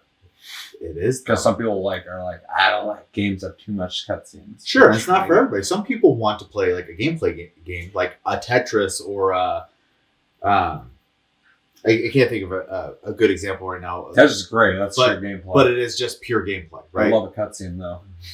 Versus like, I play games for all reasons, right? But it's hard like for me to get like super invested in just pure gameplay. That's why things where your score goes up doesn't stick with me for very long. Things that are purely competitive don't stick with me for very long because those are just whatever. And even and we were having this discussion in Discord recently, cosmetics versus gear progression. Cosmetics don't do it for me, right? But the gear score does, because that's a self-improvement thing, and then storytelling does it for me. In fact, the biggest reason I got into role-playing games in general was a mix of storytelling, progression. Now, obviously, you're not getting that same kind of progression with Last of Us, but you are getting just straight cinematic experience with decent camera. Yeah, I know. With regardless of like, if you love the combat in Last of Us or if you don't, you can't really say it's bad, right? It works. It does what it's supposed to do, right? Yeah. So I don't know. It's just, and I have to emphasize again, I didn't play it. Yeah. I think even just experiencing it was powerful. So that's something I talk about a lot on the channel when it comes to my own personal taste in games. Is like my first and foremost two things you can do to get me to play your game easily is give me incentive to work towards things in the game. So gear, leveling, perks, skills, all that shit. Loot, gaming. Exactly. That's a major part. And when me and Josh were thinking up the name of the channel, I'm fucking throwing out Josh's name because me and him brainstormed the idea of the channel. That was one of the biggest factors we thought about, but also co-op. If you tell me the game's got co-op, I'm instantly interested. Those are the two pinnacles of what I think of when I want to play a game really bad. If you make a story that's really good though, and it resonates with me, and I get fucking chills after I play it, and I'm thinking about it afterwards, Death Stranding, Last of Us, any of the Metal Gear Solid games, a bunch of games. Yeah. That will override the things I'm naturally looking for, because as a big movie buff and just story lover, if you make something that's just fucking, it just hits me in some kind of emotional way, it overrides. Deus Ex fucking Mankind Divided, I thought was a fucking fantastic game. It was my game of the year that year. For that reason. It's a really cool game. I really like the aesthetic. I like the gameplay. They fixed all the shit. Story was finally fucking good.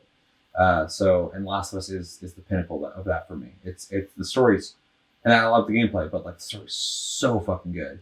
It's like if you watch like a Coen Brother movie or something like that, or fucking not quite Scorsese, but like just one of the great directors. And Last of Us for me sits there as one of those games. It's like the greats of gaming, which it's hard to fuck with when it comes to this. So anyway, not to blow it up too much. We've already done it, but All right. I'm gonna keep it alive. It goes to June. Fair. Borderlands, both the Borderlands games, plus Sonic Mania. Yeah. In my opinion, trump. That's 3 decent games. In 1 month. Versus 1, in my opinion. Again, I don't play baseball, so You don't love MLB The Show 19? Pussy. Just for straight bang for your buck, for hours played, for co-op, for anything you could ever want those games to be. Not only is Borderlands fucking awesome, you can play with fucking 3 other people. Yeah. I think it's funner that way. Yeah, and it completely changes how the game You can make friends and you So, can lose friends in that. just that alone. Those assholes where you're in the middle of a gunfight fucking get into the chest. Mhm. Unfriended. Yeah. I've done that multiple times. Multiple. I absolutely adore The Last of Us. Yeah. It does belong on the best games of the decade list. It does belong everywhere that it needs to be. Mm-hmm. And I won't say anything bad about it.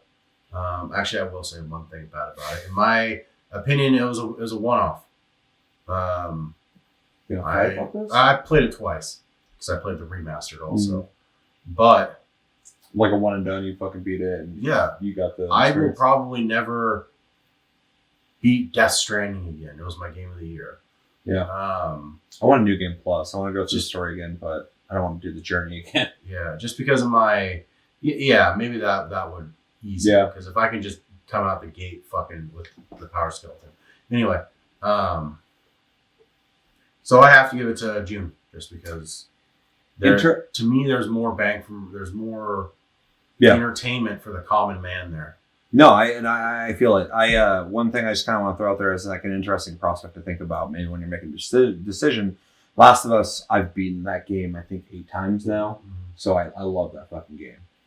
I've put more hours into Borderlands 2 than beating that game 8 times. Yeah, I've beaten Borderlands 3 times. Yeah, I think I've beaten it twice with all the fucking Vault Hunter and fucking Ultimate Vault Hunter. Different types. It's like you're playing Last of Us multiple times because you're playing it. I'm just saying in the sense of like the bang for the buck aspect. Oh yeah, in the argument. 100%. I put way more hours One's into a looter shooter, the other one's that's story driven. For sure. You're not getting anything different. Yeah, just to support the bang for the buck thing though. You gotta put more time into Borderlands if you love it. Yeah. But Last of Us, but Borderlands 2 story is fucking really good. But Last of Us story resonates. So so we're keeping it in the air. How many votes we got? We got 2 and 1. 2 and 1. Okay. So Cody. Quick reminders. June. 1 and 2.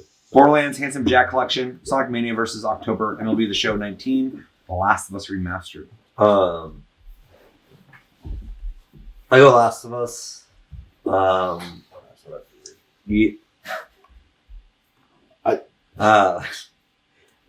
I figured it too. So Why? yeah, Not him, just in general. No, it's hard to go.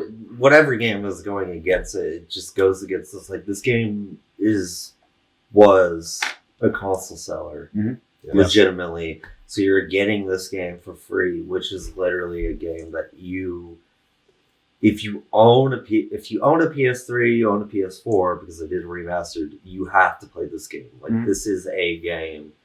It's like God of War. if you're gonna go against it, it has to be a God of War or Horizon Zero Yeah. Dawn. So, Well, but it's like Uncharted. Uncharted. I mean, just Naughty Dog in general. It's Naughty Dog's like white horse. Like it literally, it's the game that made them. Other than like Uncharted was great. Among Thieves. Uncharted 2, and then but it's it's kind of silly to say, but it is like once in a lifetime. Like it is a storyline, which is very unique. It's so good. I'm worried about Last of Us 2. Yeah, because I know it's going to be good. I just don't know if it's going to be as good. It's going to get the Mass Effect fucking thing. You know, I hope not. But you know, but it's possible. I was feeling that way about Borderlands 3 the whole time too, and a big part of that also though was the creative mind behind the storytelling was gone. But no, it's a huge red flag, and I went into Borderlands 3 expecting it. So when it happened, I was like, okay. Versus we are getting still the creative mind, obviously here, but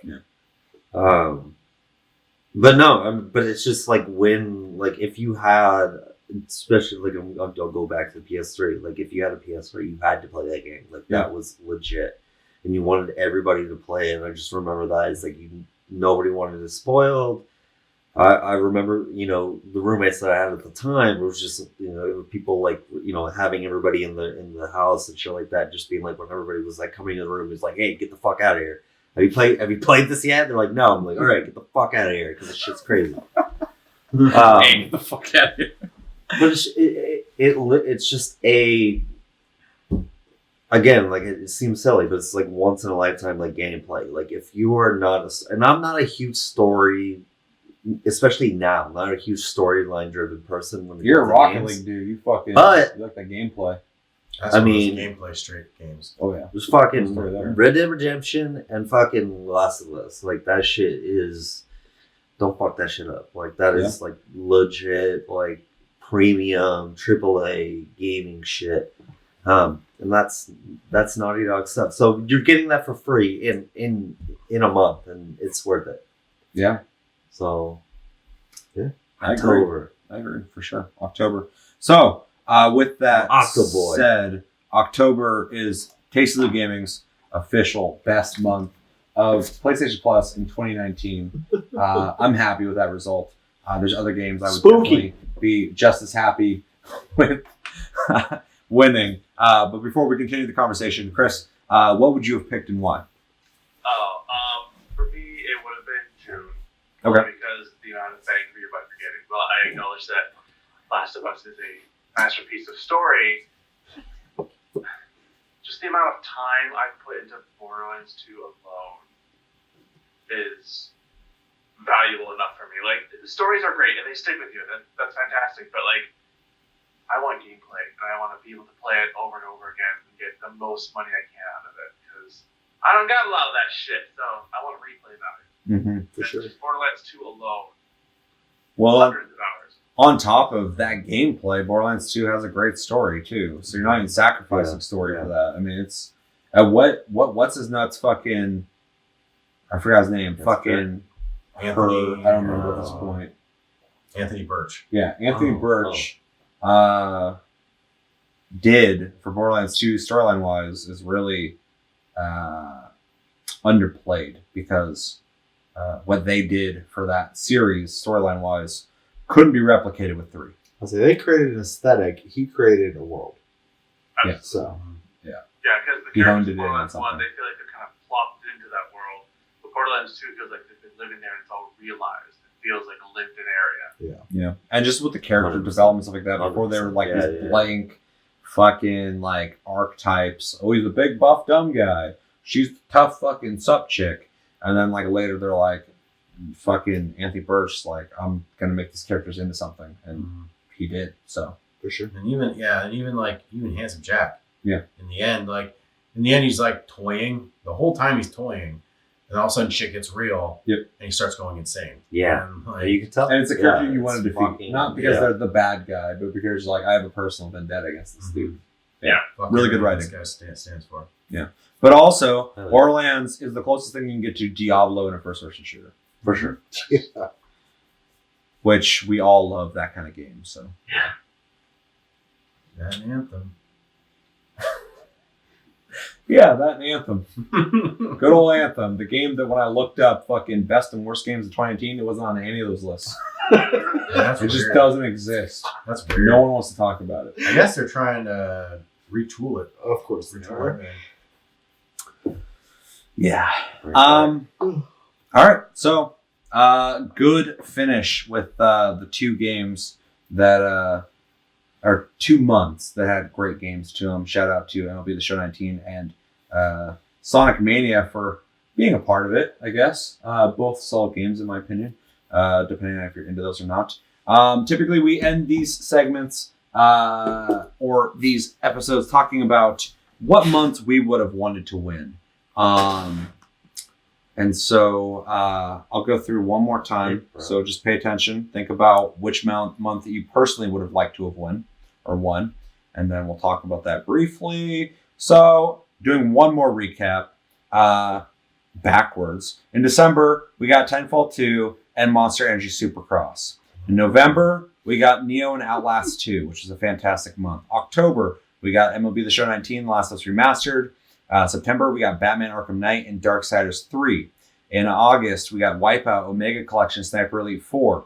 In July, we got Detroit Become Human, Heavy Rain, which came with it, Horizon Chase Turbo, not Zero. June, this is the last time. That year is over and ever to fucking talk about the game again.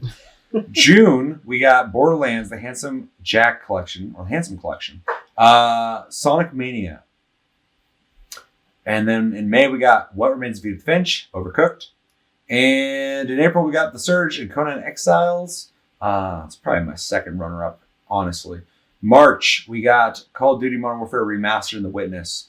In February, we got For Honor and Hitman Complete First Season. And then lastly, we got January Steve Portal Knights. Now, mine's the easiest, so I'm just going to jump in first. October, I'm happy with winning. That's the one I wanted to win. There's other months there that I would have wanted to win, but if there's one that I was hoping for, oddly enough, it's the one with the baseball game in it. But Last of Us, I'm very happy with that. So that would be my pick. My second runner-up would be the month that had Conan Exiles in it. Chevy. I mean, honestly, I think the best month for me was Conan Exiles. I probably played that the most all year. We played every a shitload. single game that came out. I played Conan Exiles a lot. So yeah, that's my second runner-up. Me and you had a good experience with it. Yeah, I think that game type just vibes with us, though. Yeah. So. There's the freedom of creativity, but also the progression aspect that we like so much. And then there's the loot. You're looking around looking for shit and you find things. You're like, oh, fuck. I think it works, too, because of the same reason Minecraft, I think, worked for us, too, is that you are definitely more, like, creative-minded, and I'm more, like, task-oriented. Yeah. And I can do all the gathering and food, you know, whether that's food or building blocks or whatever, and, like, you're just totally fine with, like, I'm building an empire.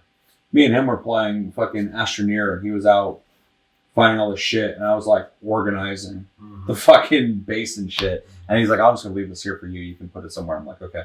And I'm just like, so I mean, like that's literally just the dynamic. So, shout out to Astroneer. Check that game out. It's on Game Pass. Yeah, that's April. So, which is my runner-up because I like you said, it resonated with me. Not Surge is bad, so it's just not as good. October was my runner-up. He's gonna go. We're going in clockwise, dickhead. I'm listening to him. October was my runner-up. Mm-hmm. I'm not disappointed that it won. It was awesome. Mm-hmm. It was a very strong month. Other than that, it was November. Yeah, because Neo had to go against fucking. Because Neo had to go. November was Neo and Outlast 2. Yeah, and I think if Outlast 2 wasn't paired up against it, Neo would have went way farther. If Neo had some fucking backup on that month would have fucking wrecked. Yeah. Neo's so good. November was the one I did want to win. Nice. Cody, do you need me to do a recap or do you know? Nope. No.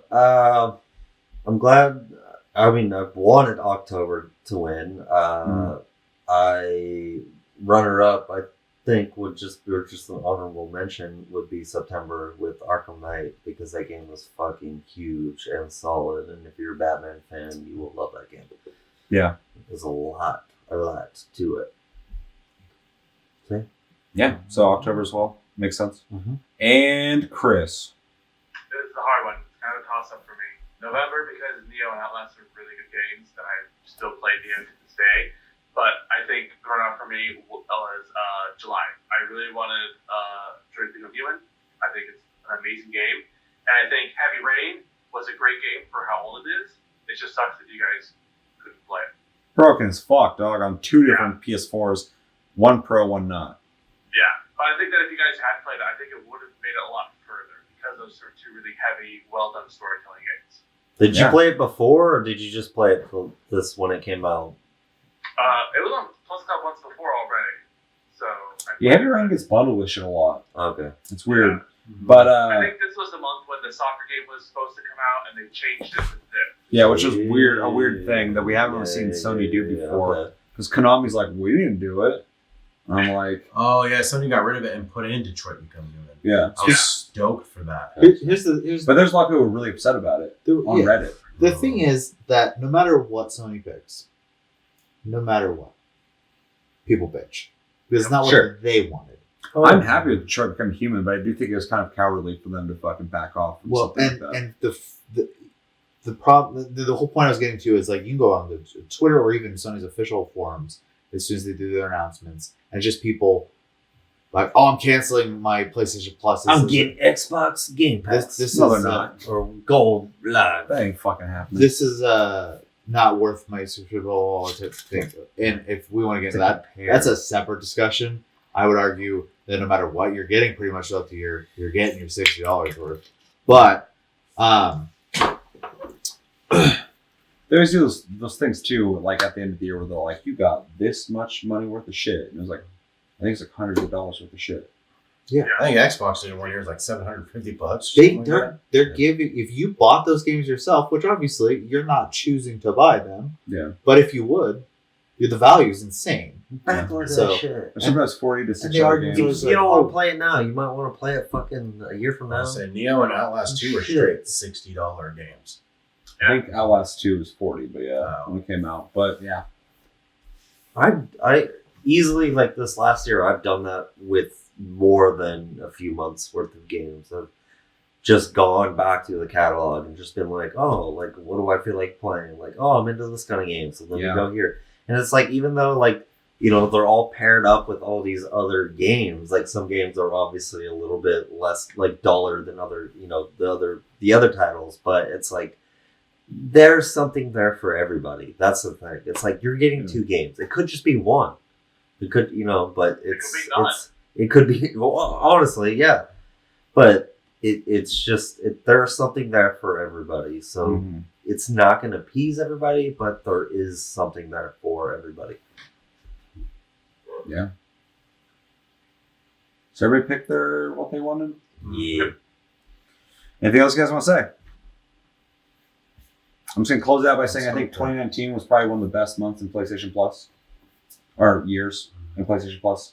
Yeah. I think there's more strong months and strong games to supplement for the games that were shit. Sometimes we get some really awful games and then we get some good games with it. So it made it easier to swallow. But yeah, overall 2019, I mean, I think it's better than 2018, 2017, 2016. Oh, yeah. When I think back. There are some months that straight up fucking sucked in those years. I don't think there's a whole lot of months this year or in 2019 that sucked. Yeah, there's maybe like 2 months that were weak. Yeah. And I mean, even when we got games like fucking Monster Energy Supercross, we got Titanfall 2 with it. Yeah. So, and even though a lot of us here, but like me specifically, I buy a lot of games as soon as they launch. So when these games get launched on fucking PlayStation Plus, I already own them. But I like that other people are getting them. So I'm never like pissed about that. Well, and part of the people's bitching too is often that they're games that have been out a while and they already own. So yeah. But one thing they do is they don't repeat games.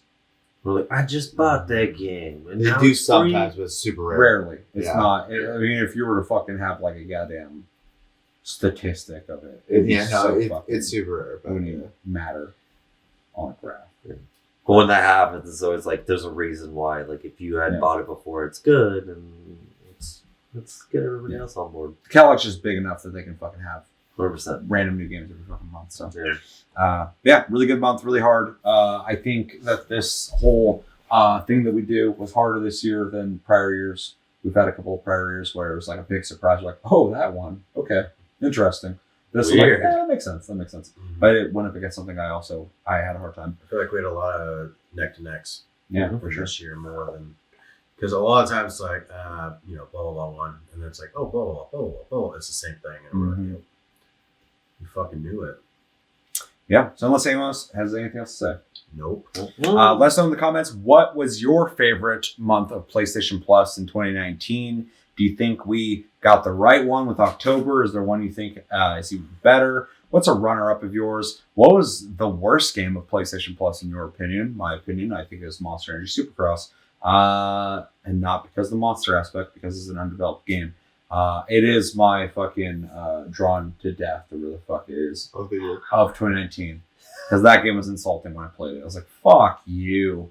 And yeah, let's know everything you think about when it comes to our roster, the best game PlayStation Plus. What are you hoping to see in 2020 on PlayStation Plus? And yeah, but that's going to do it for this episode of Tastycast. On Taste of the Game, as always, thank you for watching. Make sure to like and subscribe if you enjoy this episode. Make sure to check out our other episodes. Check us out on Tumblr, Twitter, and Facebook. Check us out on Twitch, Mixer, YouTube. Links down below. We have a Discord link down below. You can talk to us anytime, all the time. We're on iTunes, Spotify, and the podcast platforms. Randomly, if you have liked this video, subscribe to the channel, and commented, which I hope you have done. If you'd like to support us even further, you can check out our Patreon. Link down below. Everything made on that Patreon goes right back into the channel. And anything else I'm missing? I think you got it. Yeah, we're on iTunes, Spotify. Check that out. My name's Seth. I'm Chevy. I'm Josh. I'm Cody. And I'm Chris. And until the next episode, which should be Tasty Tuesday. Have a good week, guys, and take it easy.